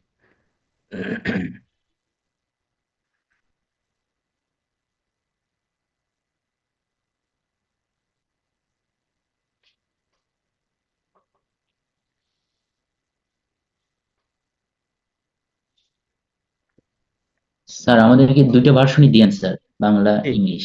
জি জি জি, দুটাই দিয়ে দিব। তো আমরা ইংরেজিটাই ফলো করি, কারণ আমাদের ইংরেজিটা পড়লে শব্দগুলি বুঝতে সহজ হবে এই জন্য। আর বাংলাটা এমনিতেও অনেক কঠিন, আমি বাংলা পড়ে দেখছি যে বাংলা শব্দ মনে হয় যে ইংরেজি চাইতে বেশি কঠিন। এটা আমার আন্ডারস্ট্যান্ডিং, আপনারা পড়লে হয়তো বলতে পারবেন। জি স্যার, হয় অনেক সময় স্যার। হ্যাঁ। তো আমাদের এই আইনটার নাম হচ্ছে information and communication technology act 2006। এই আইনের নাম্বার হচ্ছে 39, act number 39 of the year 2006। আর এটার তারিখ হচ্ছে 8 অক্টোবর 2006, আর বাংলায় 23/8/1413। এগুলো একটু জানতে হবে, কারণ হচ্ছে যে আইনের যে পরবর্তীতে অ্যামেন্ডমেন্ট আসছে ওইটা কোন সনে কোন তারিখে আসছে এগুলো নিয়েও বিভিন্ন সময় লয়েতে দেখছি প্রশ্ন হয়েছে, কিন্তু আইসিটিতে তো কখনো দেখি নাই, জেনে রাখা ভালো আর কি। তো আমরা প্রতিটা আইনেরই যেটা হয়, প্রথম ধারাটা থাকে হচ্ছে ওই আইনের নাম এবং এটা কোন তারিখ থেকে ইমপ্লিমেন্টেড হবে। তাহলে বলছে যে the act may be called the information and communication technology act 2006, it shall extend to the whole of the Bangladesh. 2 নম্বরে হচ্ছে কিছু ডেফিনেশন আছে, ডেফিনেশন গুলো আমাদের একদম চোখ বন্ধ করে মুখস্থ করতে হবে। কিছু ডেফিনেশন সরাসরি আমাদের পরীক্ষায় আসে, এর আগের যে আমাদের পরীক্ষাগুলো হয়েছে বিভিন্ন ইয়ারে ওইগুলো প্রশ্ন অ্যাভেলেবেল আছে আমাদের ওয়েবসাইটে, মানে ইনস্টিটিউটের ওয়েবসাইটে। আপনারা প্রশ্ন কালেক্ট করে দেখবেন যে একদম সরাসরি প্রশ্ন থেকে এই ডেফিনেশন থেকে প্রশ্ন হয়েছে, সেকশন নাম্বার ধরে ধরে প্রশ্ন হয়েছে, এরকম ডিটেইল আছে আর কি। তো আমরা ডিজিটাল সিগনেচার সার্টিফিকেট, এরকম যতগুলি আমাদের ডেফিনেশন আছে সবগুলোই ধাপে ধাপে মুখস্থ করে ফেলতে হবে বা আমাদেরকে আন্ডারস্ট্যান্ডিং ক্লিয়ার রাখতে হবে। এই আইনটা আসলে বেশ বড়, কয়েকটা পার্টে আছে, আমাদের পড়তে একটু সময় লাগবে, আমরা ধাপে ধাপে পড়তে থাকি। আর প্র্যাকটিক্যাল ব্যাপারটা হচ্ছে যে শুধু তো ক্লাসে পড়ে আইন পড়ে শেষ করা যাবে না, আপনাদেরকেও একটু ক্লাসের বাইরে প্রিপারেশন নিতে হবে। আর এটা প্রিপারেশন নেওয়ার জন্য বড় সমস্যা হচ্ছে এটা রিলেটেড কোনো সাজেস্টেড বুক নাই যে এই বইটার উপরে আমরা হেল্প নিতে পারি, কাজেই ডিরেক্ট আমাদেরকে লটাই পড়তে হবে। তাহলে প্রথম যে ডেফিনেশন আমাদের জন্য খুবই important, digital signature. Digital signature means data in an electronic form which is related with any other electronic data directly or logically. তাহলে ডিজিটাল সিগনেচারের ডেফিনেশনে বলছে যে data in electronic form, electronic ফর্মে সিগনেচারটা থাকবে, তার সাথে রিলেটেড কি কি থাকবে, এতে আছে is related with any other electronic data directly or logically. তাহলে এর এর বাইরে অন্য যে কোনো ডাটা এর সঙ্গে কানেক্টেড থাকবে, ওই signature related, is able to satisfy the following condition for validating the digital signature. তাহলে ডিজিটাল সিগনেচারকে ভ্যালিডেট করার জন্য, এটার সাথে কনফার্ম করার জন্য, রিকনসাইল করার জন্য আমাদের কিছু রিলেটেড ইনফরমেশন থাকবে। তাহলে অ্যাফিক্সিং দ্য সিগনেটরি ইউনিকলি, মানে যেই সাইনটা এখানে দেওয়া থাকবে এটা ইউনিক থাকবে, এটা অন্য কারোর সাথে অন্য কোনো জায়গার সাথে ম্যাচ করবে না, এটা হবে ইউনিক সিগনেচার। এরপর capable to identify the signatory, তার সিগনেচারের মধ্যে কিছু কোড নাম্বার বা কিছু ইনফরমেশন থাকবে, যে ইনফরমেশন দিয়ে সিগনেটরিকে আমরা আইডেন্টিফাই করতে পারি যেটা কার সিগনেচার। কারণ সিগনেটরিকে আইডেন্টিফাই না করলে এটার অথেন্টিকেশনটা কনফার্ম করা যাবে না। থার্ড আছে created in safe manner or using a means under the soul control of the signatory. অনেক সময় এরকম হয় না, আমরা বলছি ভাই আমি তো করতে চাই না, আমার জোর করে সাইন করাইছে। তাহলে সিগনেচারটা ক্রিয়েট করার সময় এমনভাবে ক্রিয়েট করতে হবে সেফ ম্যানারে, যে সিগনেটরি ওনার হিমসেলফ বা ওনার বাইসেলফ নিজেই এই সিগনেচারটা করছে এবং তার নিজের কন্ট্রোলে করছে, কেউ তাকে জোর দিয়ে এই সাইনটা করায়নি বা চাপ দিয়ে করায়নি। Fourth number is related with the attached data in such a manner that is capable to identify any alteration made in the data thereafter. Signature করার পরবর্তীতে যদি কোনো অ্যামেন্ডমেন্ট থাকে, ওই অ্যামেন্ডমেন্টটা রেডিলি অ্যাক্সেসেবল হবে এবং ওই সিগনেচারের সাথে কোনো রিলেটেড ইনফরমেশন বা ভার্সন দেওয়া থাকবে, যেটা দেখে আমরা বুঝবো যে এটা ডিজিটাল সিগনেচার করার পরেও কোনো অল্টারেশন হয়েছে। আর ওই অল্টারেশনটা যদি অথেন্টিক না হয়, তাহলে যখন আমরা ভেরিফিকেশন করব বা ভ্যালিডেট করব সফটওয়্যারের মাধ্যমে, তখন আসলে দেখা যাবে যে এই ডিজিটাল সিগনেচারটা ভ্যালিডেট করতে গেলে আমরা তখন বুঝতে পারবো যে এটা ফেক অথবা এটা অল্টার্ড হয়েছে বা এটা ম্যানিপুলেট হয়েছে, এটা তখন ওইখান থেকে ফাইন্ড আউট করা যাবে। তাহলে ডিজিটাল সিগনেচারের বিষয়গুলো আমাদের একটু আন্ডারস্ট্যান্ডিং ক্লিয়ার করতে হবে। আমরা এইটুকু পরে কি বুঝলাম?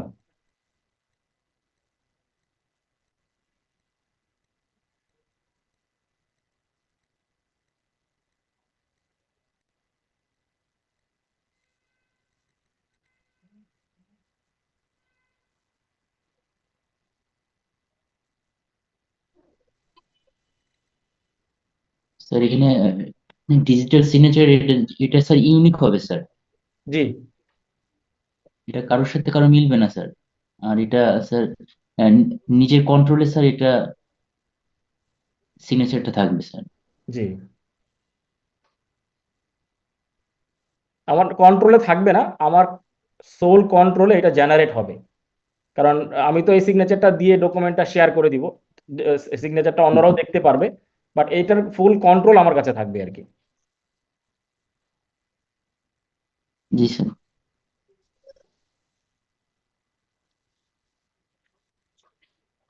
আচ্ছা, ডিজিটাল সিগনেচার আমরা কখনো দেখেছি কিনা?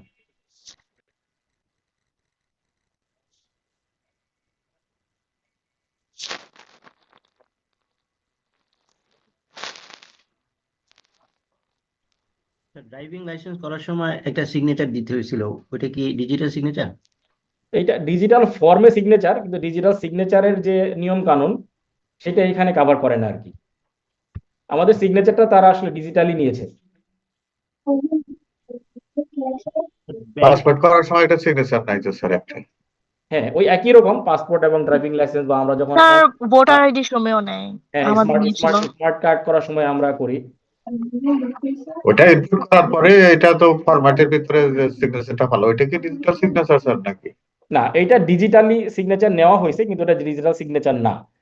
ডিজিটাল সিগনেচারটা আসলে ডকুমেন্টেশনের উপরে ভেরিফিকেশনের জন্য ব্যবহার করা হয়। দেখা গেল যে আমরা ক্রস বর্ডার একটা এগ্রিমেন্ট করতে চাচ্ছি, আগে যেটা হতো যে দুই দেশের দুই প্রতিনিধি যে কোনো একটা প্লেসে গিয়ে বা যে কোনো একটা প্রতিষ্ঠানের কাছে গিয়ে ওইখানে ডিজিটাল সিগনেচারের মতো করে ওখানে বইসা তারা সাইন করতো। এখন ডিজিটাল যখন আবিষ্কার হয়ে গেল তখন তো ফিজিক্যালি ওই দেশে আমাদের আর যাওয়ার প্রয়োজন নাই, তখন আমরা আমাদের লোকেশনে থেকেই ডিজিটাল সিগনেচার ব্যবহার করে আমরা কন্ট্রাক্ট এগ্রিমেন্ট ভ্যালিডেট করতে পারি, সিগনেচার করতে পারি, অথরাইজ করতে পারি। তো এই যে সুযোগ সুবিধাগুলো, এই সুযোগ সুবিধাগুলো ডিজিটাল সিগনেচার থেকে আমরা পেয়ে যাই। ডিজিটাল সিগনেচারের জন্য আমাদের দেশে কিছু অথরাইজড প্রতিষ্ঠান আছে, সরকারের অনুমোদিত, তাদের কাছে আমাদের ডকুমেন্টেশন সাবমিট করে তারপরে ডিজিটাল সিগনেচারের অনুমোদনটা নিতে হয়। মানে এটার জন্য সেপারেট অথরিটি আছে, ওই অথরিটির কাছ থেকেই আমাদের এইটার অনুমোদনটা নিয়ে তারপরে ব্যবহার করতে হয়। এটার জন্য আমাদের সেপারেট একটা আইনও হয়েছে, সেই আইনের আন্ডারেই এটা হয়। সেটা হচ্ছে সিজিএ বলে, কন্ট্রোল অফ সার্টিফাইং অথরিটি। তারা আসলে এইটার আন্ডারে আমাদের ওই সিগনেচারগুলোকে সার্টিফাই করে। এটা 2018 সালের যে আমাদের কমিউনিকেশন টেকনোলজি পলিসি, ওই পলিসিরই একটা কম্পোনেন্ট। আমরা পরবর্তীতে স্যাম্পল সিগনেচারও আপনাদেরকে শেয়ার করব, যে কিরকম দেখতে কিরকম হয় ডিজিটাল সিগনেচার। তাহলে ডিজিটাল সিগনেচারের সার্টিফিকেট আছে, তাহলে আমরা যারা সিগনেটরি, ডিজিটাল সিগনেচার আমাদের এই আইনের 36 ধারায় বর্ণনা করা আছে। 36 ধারায় যদি কোনো সার্টিফিকেট আমি পেয়ে যাই অথরিটির কাছ থেকে, ওটা হচ্ছে ডিজিটাল সিগনেচার সার্টিফিকেট। তাহলে কেউ যদি প্রোটেস্ট করে যে আমাদের আমার সিগনেচারটা ভ্যালিড না বা এই সিগনেচারটার ভ্যালিডিটি কনফার্ম করতে বলে, সেই ক্ষেত্রে আমাদের এই ডিজিটাল সিগনেচার সার্টিফিকেটটা তাকে দেখাতে হবে। দেখাইলে তখন তারা আমাদেরকে বলবে যে হ্যাঁ ঠিক আছে, তোমার সিগনেচারটা ভেরিফাইড বা এটা ভেরিফাইড না। আর আমরা যে আইসিবি থেকে কিছু কিছু ডকুমেন্টস পাই, সেগুলোর উপরে যে ইলেকট্রনিক জেনারেটেড যে পেপার গুলা পাই, সেখানে যে সিগনেচার থাকে ওগুলা কি সিগনেচার হিসাবে রয়েছে? এইগুলো এইগুলো ডিজিটাল সিগনেচারের মতো করে অ্যাফিক্স করা, কিন্তু আমাদের আইসিএবির যে ডিজিটাল সিগনেচার ওটা শুধুমাত্র আমাদের প্রেসিডেন্ট বা সেক্রেটারি মহোদয়, ওনারা ওই যখন বিদেশের সাথে আমাদের কোনো কন্ট্রাক্ট হয় বা মেম্বারশিপের কোনো ব্যাপার থাকে তখন এগুলো ওনারা অ্যাপ্লাই করে। আর আমাদের এইগুলো যেগুলো এগুলো স্ক্যান সাইন আসলে, আমাদের যে আইডি কার্ডে সাইন আসে বা বিভিন্ন পেপারে ছোটখাটো জি সাইন জি জি। আসে, এগুলো স্ক্যান সাইন, এগুলো আসলে ডিজিটাল সাইন না। আচ্ছা, ওইটা আসলে ডিজিটাল ফর্মে করা বা ডিজিটাল সাইন। ঠিক আছে স্যার। জি, তাইলে আমাদের যাদের ডিজিটাল সিগনেচার করার অনুমতি থাকবে তাদের প্রত্যেকের ডিজিটাল সার্টিফিকেট থাকবে, ডিজিটাল সিগনেচারের সার্টিফিকেট থাকবে, যেটা আমাদের 2006 সালের এই অ্যাক্টের আন্ডারে 36 ধারায় সার্টিফিকেট ইস্যু করা থাকবে। এবং সার্টিফিকেট ইস্যু অথরিটিও আমাদের গভর্নমেন্টের অথরাইজড ইস্যুয়ার আছে। যেমন আমাদের, আমি একটা প্রতিষ্ঠানকে চিনি, দোহা টেক, ওনারা ডিজিটাল সার্টিফিকেট ইস্যুইং অথরিটি। ওরা এরকম আরো নাকি 3টা অথরিটি আছে যারা এরকম ডিজিটাল সিগনেচার অথরাইজ করতে পারে। তারপর ইলেকট্রনিক বলতে কি কি বুঝাই আমরা? Electronic means electrical, digital, magnetic, wireless, optical, electromagnetic or any technology having equivalent such capability, মানে এইটার মতো কাজ করতে পারে অন্য যে কোনো টেকনোলজি, সেটাও ইলেকট্রনিক টেকনোলজি হিসেবে পরিগণিত হবে বা এই আইনের আওতায় আসবে। এরপর আছে ইলেকট্রনিক ডাটা ইন্টারচেঞ্জ। তাহলে এই যে আমরা এক জায়গা থেকে আরেক জায়গায় যে ডাটা ট্রান্সফার করি, এটা হচ্ছে ইডিআই বা electronic data interchange, means transferring data from one computer to another computer electronically by following a standard for the purpose of organising information. স্ট্যান্ডার্ডটা কারণ কি? কারণ আমরা যে ম্যানুয়ালি একটা পেন ড্রাইভ দ্বারা একটা পেন ড্রাইভে ডাটা কপি করি বা এক কম্পিউটার থেকে আরেক কম্পিউটারে ডাটা কপি করি, এটাতে কোনো স্ট্যান্ডার্ড মেনটেন করা হয় না। তো যখনই কোনো স্ট্যান্ডার্ড মেনটেন করে আমাদের এই ডাটাটাকে ট্রান্সফার করা হবে, তখন এটা ডিজিটাল অথবা ইলেকট্রনিক ডাটা ইন্টারচেঞ্জ হিসাবে কভার করবে। ইলেকট্রনিক ফর্ম, আমরা যে পেপারের ফর্ম ইউজ করি, এই ফর্মটাই ইলেকট্রনিক পদ্ধতিতে জেনারেটেড থাকে, এক জায়গা থেকে আরেক জায়গায় সেন্ড করা যায়, রিসিভ করা যায়, ওর মধ্যে মিডিয়া ইনফরমেশন সেভ করে রাখা যায়। এটা হচ্ছে electronic form. With reference to the information means any information generated, sent, received or stored in media, magnetic, optical, computer memory, microfilm, computer generated microfiche or similar device or technology. Then তাহলে electronic form, electronic data interchange, electric, তিনটাই আমাদের ইলেকট্রিকের definition থেকে এই বাকি তিনটা generate করা।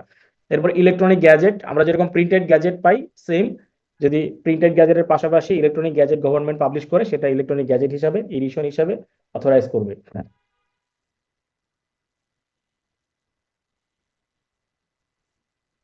তো যারা আমাদের দেশে সার্টিফাইং অথরিটি হবে, একটু আগে যেটা আমরা বললাম যে ডিজিটাল সিগনেচার সার্টিফিকেট যারা দিবে 36 ধারায়, আবার 32 ধারায় বলে দেওয়া আছে যে কারা আসলে ডিজিটাল সিগনেচার সার্টিফাইং অথরিটি হবে। 32-এ সম্ভবত 2 ধারায় বলে দেওয়া আছে সার্টিফাইং অথরিটি। সার্টিফাইং অথরিটি তখন আসলে এটা কভার করবে। এরপর আছে electronic record, means data record or data generated, image or sound stored, received or sent in an electronic form or microfilm or computer generated microfilm। তাহলে ইলেকট্রনিক রেকর্ডটাও আসলে আমাদের electronic যতগুলি পদ্ধতি আছে ওই পদ্ধতিতে রেকর্ড মেনটেন করলে সেটা ইলেকট্রনিক রেকর্ড। এরপর আছে ইন্টারনেট, এটা তো আমরা সবাই জানি, কিন্তু ইন্টারনেটের এখানে একটা কমন ডেফিনেশন আছে, যেটা আসলে গ্লোবাল কমিউনিকেশন থাকবে, মানে কোনো এখানে বাধা দেওয়া থাকবে না, যেটা open for all. International computer network by which users of computer, cellular phone or any other electronic system around the globe can communicate with one another and interchange information and can browse the information presented in the website। যদি কোথাও কোনো এরকম privacy ব্যাপার দেওয়া থাকে বা যেখানে log in করা যাচ্ছে না এরকম কিছু হলে, ওইটা তখন ইন্টারনেট হবে না, আইদার ওটা ইন্ট্রানেট অথবা এক্সট্রানেট হবে। যেই পদ্ধতিতে ওপেন ফর অল কমিউনিকেশন করা যাবে সেটা হচ্ছে internet.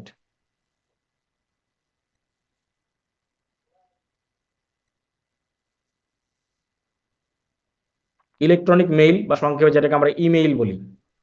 Electronic mail means information generated electronically and transmitted using internet.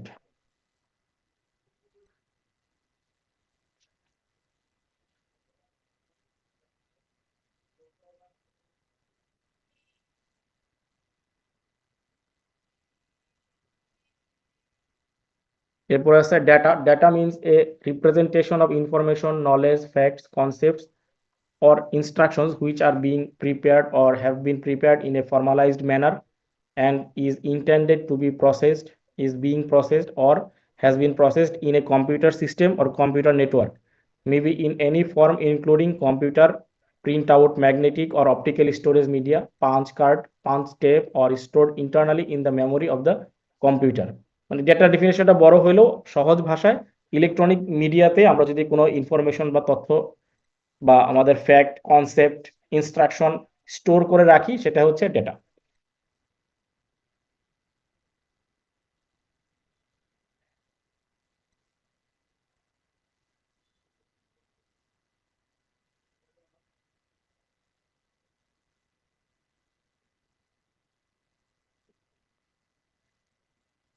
এরপরে আমাদের এইটা একটু জরুরি, 20 নাম্বারটা, secure signature generating machine or technology. তাইলে যেই সিগনেচার বা ডিজিটাল সিগনেচারটা আমরা জেনারেট করব, ওই মেশিনটা একটা সিকিউর মেথডে ব্যবহার করতে হবে, যেটা আমাদের এই আইনে 17 ধারায় ইলাস্ট্রেট করা আছে, ডিটেইল বলে দেওয়া আছে, বা এটার একটা ফ্রেমওয়ার্ক দিয়ে দেওয়া আছে, ই সিগনেচার বা ই সার্ভিস ফ্রেমওয়ার্ক। এরপর আছে যে অরিজিনেটর। অরিজিনেটর বিষয়টা আমাদের জানা দরকার এই জন্য যে আসলে এটা কে অরিজিনেট করেছে, যে সিগনেচারটা যেখান থেকে ইস্যু হয়েছে সেটা হলো অরিজিনেটর। তো with reference two data message means a person who sends or prepares data messages before preservation of causes any data message to be sent, generated, stored or transmitted but does not include an intermediary।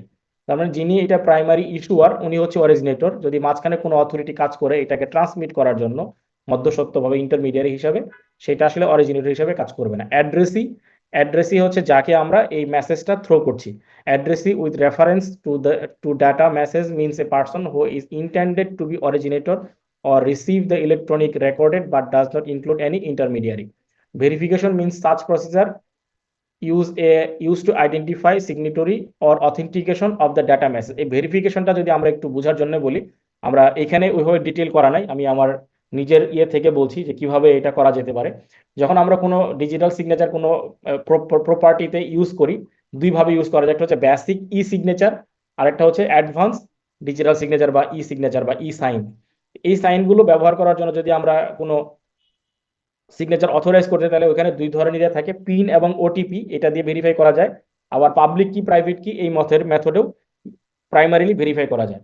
বা enrolment, mobile platform বা physical certifying authority, mobile apps বা web based application বা কোনো একটা chaos থেকে, কোনো dongle থেকে secondary আরেকটা পাসওয়ার্ড বা আরেকটা নাম্বার ওটিপি জেনারেট করে ওইটাকে ভেরিফাই করা যায়। এই কাজে ভেরিফিকেশনের জন্য অনেক ধরনের প্রসেস থাকতে পারে রিকোয়ারমেন্ট অনুযায়ী।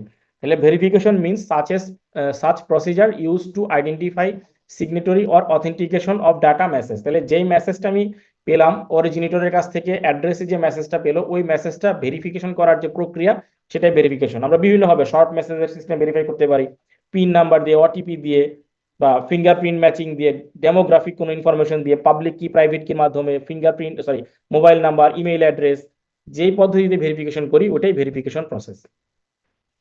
রেগুলেশন অ্যাক্ট এগুলো আমাদের জন্য জরুরি না। সিগনেচার জেনারেটিং মেশিন, এটা যদি ডেফিনিশন আকারে জানার দরকার নেই, বাট সিগনেচার জেনারেটিং মেশিনটা আমাদের এই আইনের যে 17 ধারায় বলা আছে ওইটার আন্ডারে ভেরিফাইড হইতে হবে এবং অ্যানলিস্টেড হইতে হবে। আমি একটা মেশিন বিদেশ থেকে কিনে আনলাম আর ওইটাতে আমি সিগনেচার জেনারেট করলাম, এটা হলে হবে না। ওই সিগনেচার জেনারেটিং মেশিনটা আমাদের যারা সার্টিফাইং অথরিটি, যাদেরকে সিএ বলে, সিএ মানে চার্টার্ড অ্যাকাউন্টেন্ট না, সিএ হচ্ছে যারা ডিজিটাল সিগনেচারের সার্টিফাইং অথরিটি, ওই সার্টিফাইং অথরিটির কাছে আমাদের ওই মেশিনটা অ্যানলিস্টেড করাইতে হবে, ভেরিফাই করাইতে হবে, তারপর ওই মেশিন থেকে আমরা সিগনেচার জেনারেট করতে পারবো, কারণ ওরা ওইখানে কিছু ডাটা স্টোর করে দিবে primary.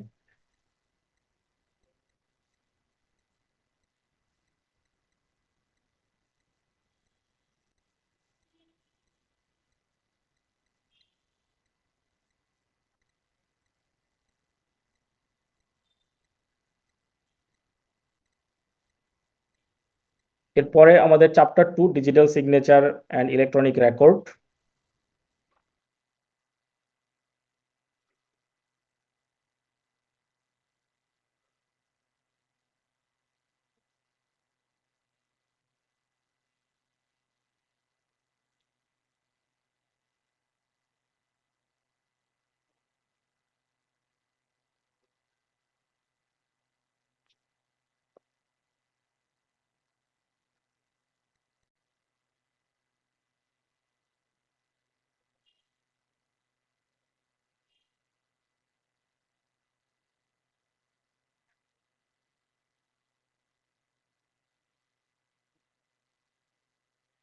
Authentication of electronic records by digital signature, তাহলে কোন কোন রেকর্ডগুলি ডিজিটাল সিগনেচারের মাধ্যমে আমরা অথেন্টিকেট করতে পারবো? আসলে সবকিছুই অথরাইজ করা যাবে যদি আমাদের লোকাল ল পারমিট করে। এখানে বলছে subject to provision of the subsection 2 of this, আমরা উপরে যেটা দেখে আসছি ডিজিটাল সিগনেচার ডেফিনেশনে, any subscriber may authenticate an electronic record by affixing his digital signature। কারণ আমাদের এই আইনে যা পারমিট করবে আমরা তাই অথেন্টিকেট করতে পারবো। Authentication of electronic record shall be effected by the use of technological neutral system or standard authentic signature generating machine or strategy. ওই যে একটু আগে আমরা 17 ধারায় যে মেশিনের কথা বললাম, যে ওই মেশিনটা অথেন্টিক মেশিন হইতে হবে, সিগনেচার জেনারেটিং মেশিনটা, অথবা স্ট্র্যাটেজি। ধারা 6তে বলছে legal recognition of electronic records. এইটা একটু কঠিন, কারণ আমরা এটা নিয়ে অনেক বিতর্ক দেখছি, মানে আমরা দেখছি বলতে পেপার পত্রিকায় অনেক আসে, যে বিভিন্ন সময় ফেক ইনফরমেশনের ব্যাপারগুলো চলে আসে। এখানে বলছে কি where any law provide that information or any other matter shall be in writing or in typewritten or printed form, then notwithstanding anything contained in such law, such information or matter is rendered or made available in electronic form. তাহলে আমাদের মূল হচ্ছে যে এই আইনে অন্য যেখানে যাই বলা থাকুক না কেন, আমরা যা ইলেকট্রনিক মিডিয়া আমাদের লিগ্যাল ডকুমেন্টে যা লিখবো সবই ইলেকট্রনিক রেকর্ড, যেগুলো আমরা ইলেকট্রনিক্যালি আরেকজনের কাছে সাবমিট করব, provided that such information or matter is accessible so as to be usable for a subsequent reference. কারণ আমরা যাকে ইনফরমেশনটা দিচ্ছি ডিজিটাল সিগনেচারের আন্ডারে বা ইলেকট্রনিক রেকর্ড পদ্ধতিতে, তাকে তো নিশ্চয়ই আমি প্রয়োজনের জন্য দিচ্ছি, সে ওই প্রয়োজনীয়তা ওই রেফারেন্সের কাজে ব্যবহার করতে এবং রিডেবল ফরম্যাট হইতে হবে। আমরা এমন একটা ফরম্যাটে দিলাম যে ফরম্যাটটা সে অ্যাভেলেবল ইলেকট্রনিক ফর্ম না, বা সে পড়তে পারছে না, তাহলে এই ফরম্যাটে না দিয়ে রিডেবল ফরম্যাটে এবং অ্যাভেলেবল ফরম্যাটে রেফারেন্স সহ দিতে হবে, যে এই ম্যাটেরিয়ালটা বা এই ডকুমেন্টটা কোন কাজের জন্য কোন রেফারেন্সে তাকে শেয়ার করা হচ্ছে, উনি এটাতে কি কাজ করবে, কিভাবে করবে। Legal recognition of digital signatures, where any law provide that any information or any other matter shall be authenticated by affixing the signature। আমাদের আইনে যে ডকুমেন্টগুলোকে ডিজিটাল সিগনেচারের মাধ্যমে অথরাইজ করার অনুমতি দিবে সেগুলি আসলে এই আইনের আন্ডারে ডিজিটালি সিগনেচার হবে। এখন লয়ের কিছু ব্যাপার আছে যেখানে ওরা স্পেশালি বলে দেয় যে এখানে আসলে ডিজিটাল সিগনেচার কার্যকরী হবে না, ওইটা ছাড়া বাকি সব ক্ষেত্রে ডিজিটাল সিগনেচার গ্রহণযোগ্য। Any document shall be authenticated by signature or bear the signature of any person, then not anything contained in such law, such information or matter is authenticated by means of digital signature affixed in defined manner or so in case of any document। তাহলে আমরা যেভাবে পড়তেছি এভাবে পড়ে আসলে শেষ করা যাবে না, কিন্তু এটা পড়তেছি কারণ কি, কারণ আমাদের হচ্ছে যে এই আইনটা এইরকম লাইন বাই লাইন প্রথমে পড়তে হবে, কারণ আইন থেকে যেহেতু আমাদেরকে এমসিকিউ নেচারের কোশ্চেন করবে, তাহলে এমসিকিউ কোশ্চেন হলে তো আমাদের এই ডিটেল পড়া ছাড়া আর কোনো ওয়ে নাই। Yes sir. আচ্ছা, ডিজিটাল সিগনেচারের আরেকটা বেসিক ফ্রেমওয়ার্ক আমরা শেয়ার করে রাখি, এখানে নাই ওইটা। ডিজিটাল সিগনেচারের একটা সিগনেচারের একটা ফ্রেমওয়ার্ক আছে, যেটার জন্য আমরা কেওয়াইসি ফর্মের নাম শুনেছি নিশ্চয়ই। কেওয়াইসি ফর্ম মানে হচ্ছে নো ইউর কাস্টমার, এটা ব্যাংক বা অন্যান্য জি স্যার। প্রতিষ্ঠান ব্যবহার করে। ওইটার আবার এখন একটা ভার্সন চলে আসছে, কেওয়াইসি। তাহলে যারা আসলে ডিজিটাল সিগনেচার ব্যবহার করবে, দুই পার্টি, যিনি অরিজিনেটর এবং যিনি রিসিভ করবে, বোথ পার্টিরই কেওয়াইসি থাকতে হবে, ইউজার রেজিস্ট্রেশন প্রসেসটা কমপ্লিট থাকতে হবে, এবং ওই ইউজারের ইনফরমেশন গুলো ইলেকট্রনিক পদ্ধতিতে আমাদের বাংলাদেশের যে সার্টিফাইং অথরিটি সিএ এবং আমাদের এই আইনের 32 ধারায় যারা অনুমোদিত প্রতিষ্ঠান, তাদের মাধ্যমে ভেরিফিকেশন প্রসেসটা ইনেবল করা থাকতে হবে। মানে আমি যদি সার্টিফাইং অথরিটির আন্ডার একজন রেজিস্টার্ড মেম্বার হই, তাহলে আমার কাছে যখন ওই ডিজিটাল সিগনেচারের নাম্বারটা আসবে বা সিগনেচারটা আসবে, এটা ভেরিফাই করার জন্য আমি ওই সুনির্দিষ্ট পোর্টালে ঢোকার আমার একটা গেটওয়ে পাসওয়ার্ড থাকবে, ওইটা দিয়ে ভিতরে অ্যাক্সেস নিয়ে আমি ভেরিফাই করতে পারবো। তাহলে স্টেপ 2 হলো ভেরিফিকেশন। স্টেপ 3 হচ্ছে user authorisation device setup process. তাহলে ইউজার যেই ডিভাইস থেকে সিগনেচারটা বা ডিজিটাল সিগনেচারটা জেনারেট করবে, এই ডিভাইসটা আমাদের ওই সার্টিফাইং অথরিটির আন্ডারে রেজিস্টার হইতে হবে, অথরাইজ হইতে হবে। দেন ওই ইউজারকে তার ইনফরমেশন গুলো রিমোটলি সাইন ইন করার প্রসেসটা ইনেবল করতে হবে, কারণ উনি যদি ওনার সার্ভারটাকে অফ করে রাখে, তাহলে তো আমরা যেখানে থেকেই প্রসেস করার চেষ্টা করি না কেন, সার্টিফিকেটটাকে চেক করার ভেরিফাই করার, সেটা করার সুযোগ থাকবে না। এই যে বেসিক যে প্রসেসগুলো, এগুলো সবাইকেই ফুলফিল করতে হবে ডিজিটাল সিগনেচার বা সিগনেচার ব্যবহার করলে।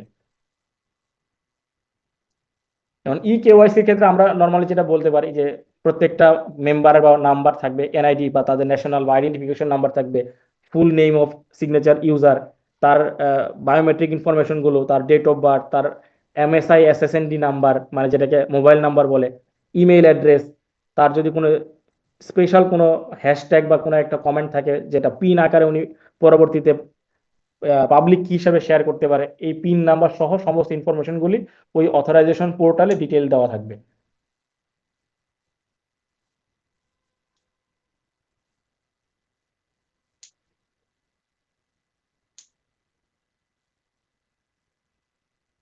আট নাম্বার ধারা আছে use of electronic records and electronic signature in government and its agencies, where any law permits. আমাদের এই আইনের বাইরেও আরো যদি কোনো ল থাকে যে লগুলোতে আমাদেরকে এই ডিজিটাল সিগনেচার ব্যবহার করার অনুমতি দেয়, হ্যাঁ নিকন বলে না যে এই অঙ্কগুলো বেশি করে পড়বা, এখন বলে না the filing of any form, একদম তো এরা application, এরা or শুধু নিজেদের any সব other document, any office, authority, body, or agency owned or controlled by the appropriate government in particular manner, be it as the issue or grant of any license, permit, sanction, approval, or order by whatever name called in a particular manner, the receipt of payment of money in a particular manner. তো মাঝখানে যেটা হয়েছে, নতুন করে আমাদের আরজিএসসি এবং NBR digitally form filing করার আমাদেরকে অনুমতি দিয়েছে। এই জন্য তারা একটা কন্ডিশন অ্যাপ্লাই করেছে। সেই কন্ডিশন হচ্ছে আমাদের যে বায়োমেট্রিক ভেরিফাইড সিম নাম্বার, মানে আমার নিজের নামে কেনা, আমার ফিঙ্গারপ্রিন্ট বা বায়োমেট্রিক দিয়ে যে সিমটা কেনা, ওইটা দিয়ে যদি আমি রেজিস্ট্রেশন করি, তাহলে শুধুমাত্র আমি আমার ফর্মগুলোকে অথরাইজ করতে পারবো, এছাড়া পারবো। এটা একটা কন্ট্রোল পয়েন্ট। এটার মাধ্যমে গভর্নমেন্ট আমাদেরকে অ্যালাউ করলো ডিজিটাল ইনফরমেশনগুলো সাবমিট করার জন্য। এটা কিন্তু ডিজিটাল সিগনেচার ফর সাবমিট বলছে যে filing, the filing of any form, application or any other document with any office, authority, body or agency owned or control by the appropriate government in a particular manner. মানে আমরা যখন NBR এর পোর্টালে গিয়ে আমাদের রিটার্নগুলিকে, personal রিটার্নগুলিকে এখন যেহেতু অনলাইনে দেওয়া যায়, ওইখানে আমরা দিতে চাই, তাহলে আমাদেরকে যে ইউজার আইডি পাসওয়ার্ডটা ক্রিয়েট করতে হবে, ওইটাই আসলে আমাদের ডিজিটাল ভেরিফিকেশন বা অথেন্টিকেশন। এই অথেন্টিকেশনের জন্য তারা একটা কন্ডিশন দিয়েছে। সেই কন্ডিশন হচ্ছে যিনি এইটার ওনার হবে, ওই টিআইএন এর ওনার, তার নিজের এনআইডি দিয়ে, বায়োমেট্রিক ইনফরমেশন দিয়ে, ভেরিফাইড সিম নাম্বার দিয়ে তার অ্যাকাউন্ট ওপেন করতে হবে। উনি যে অ্যাকাউন্টটা খুলতে চায়, ওইখানে তার ওই পার্সোনাল মোবাইল নাম্বারে একটা ভেরিফিকেশন কোড আসবে, যেটাকে ওটিপি বা ভেরিফিকেশন কোড আমরা বলি। সেই কোড দিয়ে উনি যদি অ্যাকাউন্ট ওপেন করে, তাহলে এই ক্ষেত্রে আমাদের ইলেকট্রনিক রেকর্ডগুলিকে অথরাইজ করা হইল। The issue or grant of any licence, permit, sanction, approval or order by whatever name call in particular manner. এখন দেখা গেছে যে ট্রেড লাইসেন্স, তারপরে হচ্ছে বিভিন্ন প্রতিষ্ঠানের লাইসেন্সগুলো অনলাইনেও অ্যাপ্লাই করা যায়। এই অনলাইন অ্যাপ্লাই করার প্রক্রিয়াটাও আমাদের ওই biometric verified mobile SIM number দিয়ে ওপেন করে তারপরে করতে হবে। দেন 2 নম্বরে আছে যে manner and format in which such electronic record shall be filed, created or issued, and the manner or method of payment of any fee or charges for creation and filing shall be fixed by the rules and fulfilling purpose of this section. ওইটার জন্য related ফি বা কিভাবে এটা create করতে হবে, ওইটা ওই সেকশনের আন্ডারে নির্দিষ্ট অথরিটি এটা অ্যালাউ করবে বা কনফার্ম করে দিবে।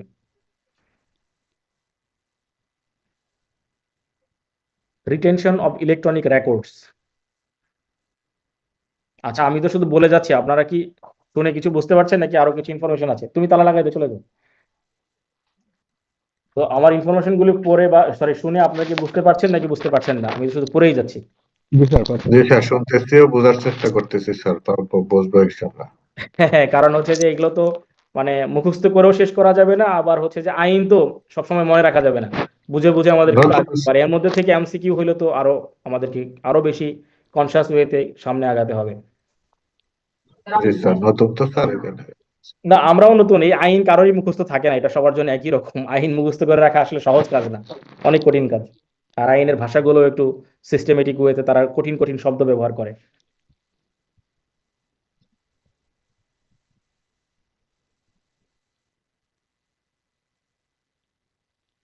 আচ্ছা, আমরা পরের ধারাটাতে যাই। Retention of electronic records, where any law provides that any document, record or information shall be retained for any specific period, then such requirement shall be deemed to have been satisfied in such documents। তার মানে আমাদের যত আইন আছে, আরজিএসসির আইন, income ট্যাক্সের আইন, বাংলাদেশ ব্যাংকের আইন বা আরো আদার্স যদি কোনো ল রিলেটেড থাকে, ওইখানে যদি কোথাও বলা থাকে যে তার ডকুমেন্টগুলো ওই আইনের আন্ডারে রেজিস্টার্ড বা ইনকর্পোরেটেড অর্গানাইজেশনকে 10 ইয়ার, 5 ইয়ার বা 12 ইয়ার মেনটেন করতে হবে, তাহলে ওই পরিমাণ সময় তাকে অবশ্যই মেনটেন করতে হবে, আমাদের এই আইনে যাই বলা থাকুক।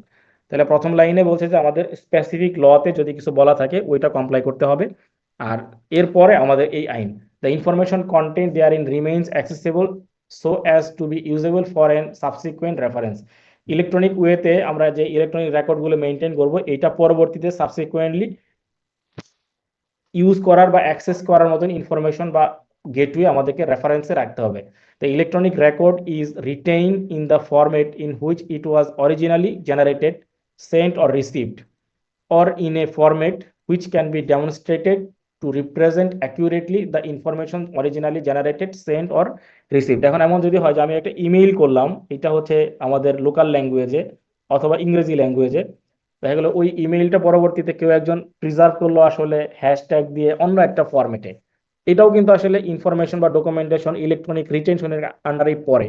কিন্তু যিনি এইটার ইউজার, উনি এটা কোনোভাবেই আর হ্যাশট্যাগ থেকে ডিকোড করতে পারলেন না। যখন আমি আমার মেসেজটাকে একটা ক্রিপ্টোগ্রাফিক্যাল মেসেজ দিয়ে এনকোড করি বা এটাকে রিডেবল ফরম্যাটের বাইরে একটা এনক্রিপ্টেড ফরম্যাটে নিয়ে যাই, তখন আমাদের ওই মেসেজটা পরবর্তীতে যেন রিড করতে পারে এই জন্য ডেকোড করার প্রয়োজন হয়। একবার বলি এনকোড, আরেকবার বলি আমরা ডেকোড।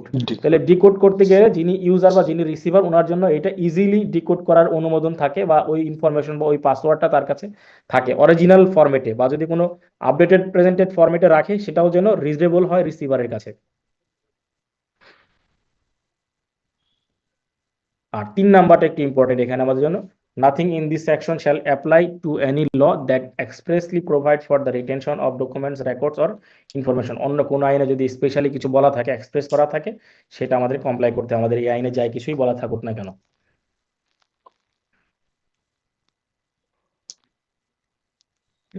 দেন ইলেকট্রনিক গ্যাজেট, এটা তো আমরা ওখানে দেখে আসছি, ডেফিনেশনে আমরা এটা দেখে আসছি, এই ধারায় শুধু ডিটেল করে দিয়েছে।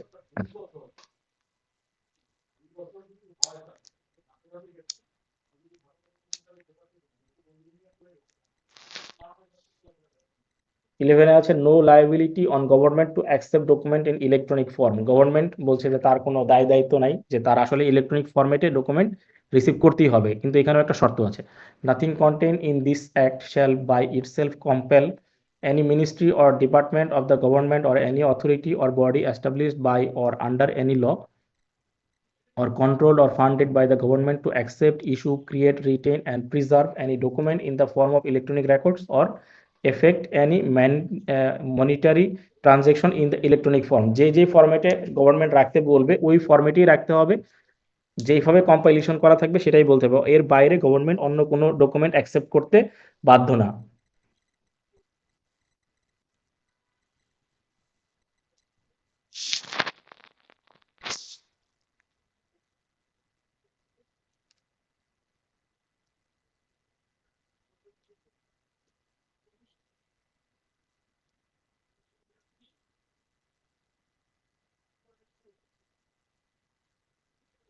পাওয়ার of government to make rules in respect of digital signature. Digital সিগনেচারের যে আইন 2006 সালে প্রবর্তন হয়েছে এবং এর পরবর্তীতে আরো অ্যামেন্ডমেন্ট আসছে, সরকার প্রয়োজন অনুযায়ী যে কোনো সময় এটার উপরে অ্যামেন্ডমেন্ট আনতে পারে। Government may by notification in official gazette and in additionally optionally in the electronic gadget make the following rules or any of them to prescribe for the purpose of this act। তাহলে যে কোনো ধরনের digital সিগনেচারের ক্ষেত্রে পরিবর্তন আনতে পারে, এটার ফরম্যাটে, এটার ম্যানার এবং ডিজিটাল সিগনেচারের অ্যাফিক্সের পদ্ধতি, control processes and procedure to ensure adequate integrity, security and confidentiality of electronic records and পেমেন্টের ক্ষেত্রে পরিবর্তন আনতে পারে, any other matter which is necessary to give legal effect to digital signature. মানে এখন যা আছে, যদি কোনো কারণে আইনের পরিবর্তনের কারণে অথবা আমাদের ইউজারদের প্রবলেমের কারণে কোনো ইস্যু অ্যারাইজ করে, সেই ইস্যু রিজলভ করার জন্য অবশ্যই আমাদের নিয়ম অনুযায়ী গভর্নমেন্ট তার প্রয়োজনীয় পদক্ষেপ নিতে পারে।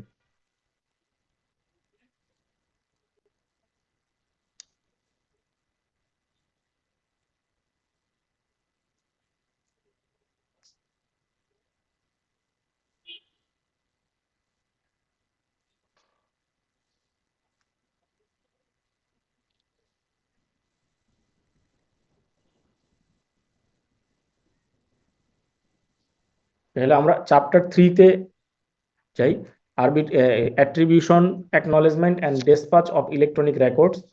এখানে কতগুলি অ্যাট্রিবিউশনের কথা বলা আছে, কিভাবে ইনফরমেশনগুলোকে আমরা অ্যাটাচ করতে পারি ইলেকট্রনিক রেকর্ডের ক্ষেত্রে। As between the originator and addressee, an electronic record shall be deemed to be that the originator if it was sent by a person who had the authority to act on behalf of the originator in respect of that electronic record। যদি কোনো electronic record এরকম দেওয়া হয়, তাহলে এইটা original user নিজের signature করলে যেভাবে করতো, ওনার বিহাফে কেউ যদি এটা জেনারেট করে, সেম ওয়েতেই ওইটা তার রেসপেক্ট, মানে তার অথরিটিটাই কনভে করবে in respect of original owner, by an information system programmed by or on behalf of the originator to operate automatically। কোনো একটা অথরিটির সিগনেচার অটোমেটিক্যালি অপারেশন থাকতে পারে, দেখা গেল উনি যে সিস্টেমটা বা ডিজিটাল সিগনেচার জেনারেশন মেশিনটা ইউজ করে, এটা ডকুমেন্টেশন তার কাছে আসলে অটোমেটিক্যালি সে সিগনেচার অ্যাফিক্স করতে পারে। যদি এরকমও হয়, তাহলে ওইটার ওনার নিজে দিয়েছে, এই অ্যাট্রিবিউশনটাই বোঝাবে, যেহেতু সে তার মেশিনটা অটোমেটেড এনেবল মেশিন ব্যবহার করেছে। As between the originator and the addressee, an addressee shall be entitled to regard an electronic record as being that the originator to act on that assumption if in order to ascertain whether the electronic record was that the originator যে রেকর্ডটা originator নিজের থেকেই দেওয়ার কথা ছিল same অ্যাড্রেসের কাছে properly তার নিজের অ্যাপ্লিকেশন অনুযায়ী প্রসিজার অনুযায়ী the information as received by the addressee resulted from the actions of a person whose relationship that the originator or with any agent তাহলে অরিজিনেটর নিজে যদি না করে কোনো এজেন্টের মাধ্যমেও ইনফরমেশনটা এটা জেনারেট করে তার ডিজিটাল সিগনেচার অথরাইজ মেশিন ব্যবহার করে অ্যাক্সেস কন্ট্রোল সিস্টেম ব্যবহার করে এবং তার অরিজিনেটিং আইডেন্টিটি ব্যবহার করে তাহলে ওই মেসেজটাও তার নিজের মেসেজ হিসাবে গণ্য করা হবে record as its own subsection 4 এ যেটা আছে from the time when the addressee has received notice from the originator that the electronic record is not that for the of the originator and had reasonable time to act accordingly তাহলে কোনো authority যদি জানাইতে চায় যে আমি যে সাইনটা পাঠাইছি বা তুমি আমার যে সাইনটা পাইছো এটা অরিজিনাল সাইন না বা এটা আমি অরিজিনালি রেকর্ড বা এইটা জেনারেট করি নাই এটা হইতে পারে কখনো কখনো সিস্টেমের মেল ফাংশন হইতে পারে বা তাকে কেউ একজন চাপ দিয়ে প্রেসার দিয়ে আনঅথরাইজলি করাইতে পারে অথবা তার সিস্টেমটা হ্যাকিং হয়ে যেতে পারে কিন্তু ওইটাও যদি হয়ে থাকে তাহলে রিজনেবল টাইমের মধ্যে কমিউনিকেট করতে হবে এখন এই রিজনেবল টাইম কত এইটা আসলে তার সিচুয়েশন অনুযায়ী তার ঘটনার পরিক্রমা বুঝে তার নির্ধারণ করা হবে কোথাও আসলে এরকম করে বলা নাই যে 15 মিনিটস 10 মিনিটস বা 1 আওয়ারের মধ্যে তাকে নোটিফাই করতে হবে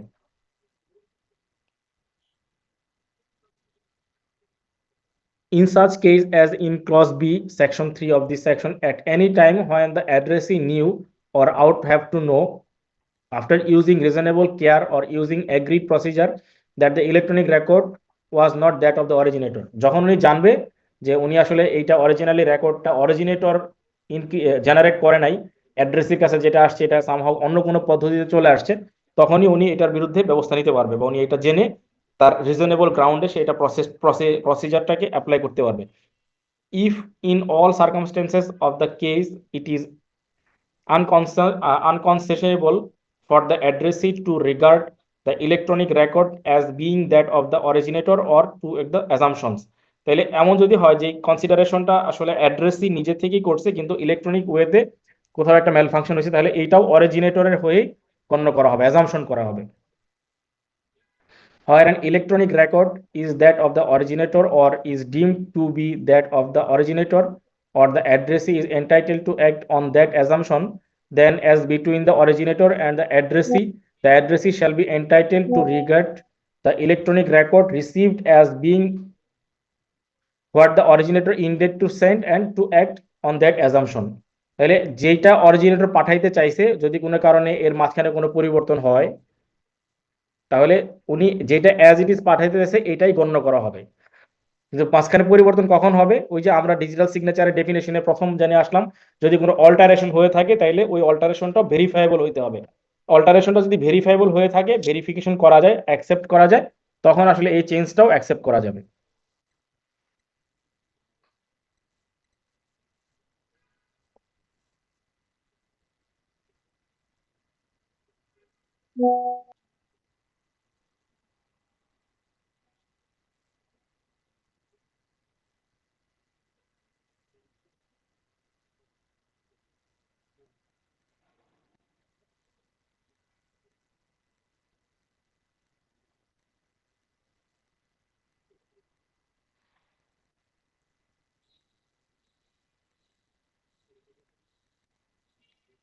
দেন এর পরের যে সেকশন আছে 14 নম্বর অ্যাকনলেজমেন্ট অফ রিসিপ্ট অ্যাকনোলেজমেন্ট রিসিপ্টের ক্ষেত্রে আমাদের প্রাইমারিলি যেটা যেখানে আমরা কমিউনিকেশন করতেছি বা যেই অ্যাড্রেস থেকে আমরা আমাদের ডিজিটাল সিগনেচারটা সেন্ড করছি সেই অ্যাড্রেসই পর্যন্ত না যাওয়া পর্যন্ত অ্যাকনোলেজ রিসিপ্টমেন্ট আসলে কনফার্ম করা যাবে না তার মাঝখানে যদি কোনো ইন্টারমিডিয়ারি তার অন্য কোনো এজেন্ট অন বিহাফ অফ এটা রিসিভ করে এবং সেও যদি অথরাইজ পারসন হয় বাই দ্য অ্যাড্রেসই সেই ক্ষেত্রে এইটা সাফিসিয়েন্ট এবং ইন্ডিকেশন থাকার পরে আমরা এটাকে ধরে নিতে পারবো যে এটা রিসিভ হয়েছে বা has been received record has been received তাহলে ওই ক্ষেত্র পর্যন্ত আমাদের প্রত্যেকটা ইনফরমেশন ইন্টারমিডিয়ারির কাছে থাকলে ভেরিফাই করতে হবে অরিজিনেটরের পার্ট থেকে এবং অ্যাড্রেসির পার্ট থেকে অরিজিনেটর হচ্ছে যিনি এটাকে সেন্ড করেছেন এবং অ্যাড্রেসে যার বরাবর এটা সেন্ড করা হয়েছে বা যিনি এটার receiver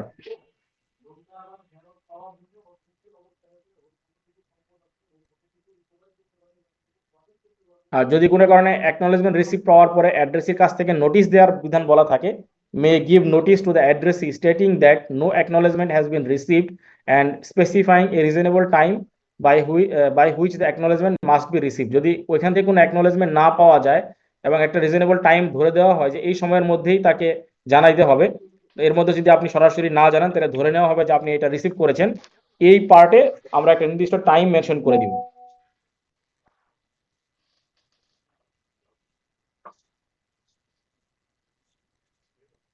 If no acknowledgement is received within the time specified in clause A of subsection, maybe after giving notice of the addressee, treat the electronic record as though it has never been sent. যদি এর মধ্যে কোনো নির্দিষ্ট সময়ের মধ্যে receive নাও পাওয়া যায় বা সেও যদি অ্যাকনলেজমেন্ট না করে, তাহলে ধরে নিতে হবে যে সে আর কখনো এটা পাঠাবে না।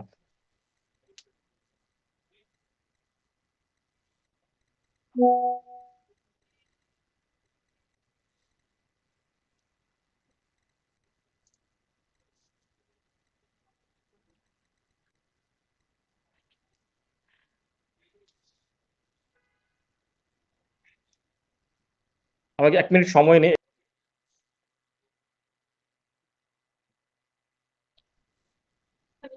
জি স্যার।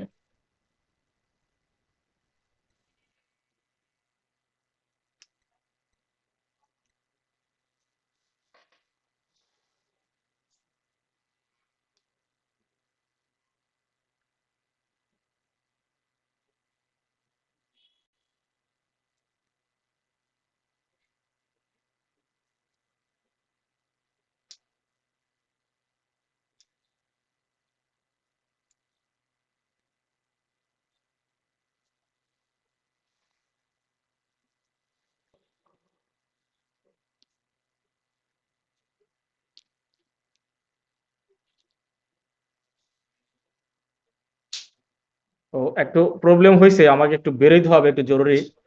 আমরা জি স্যার। আমরা একটু 15 মিনিট আগে শেষ করি আজকে, আপনাদের অনুমতি থাকলে। জি স্যার, শিওর স্যার। অবশ্যই স্যার। হ্যাঁ, 10টায় শেষ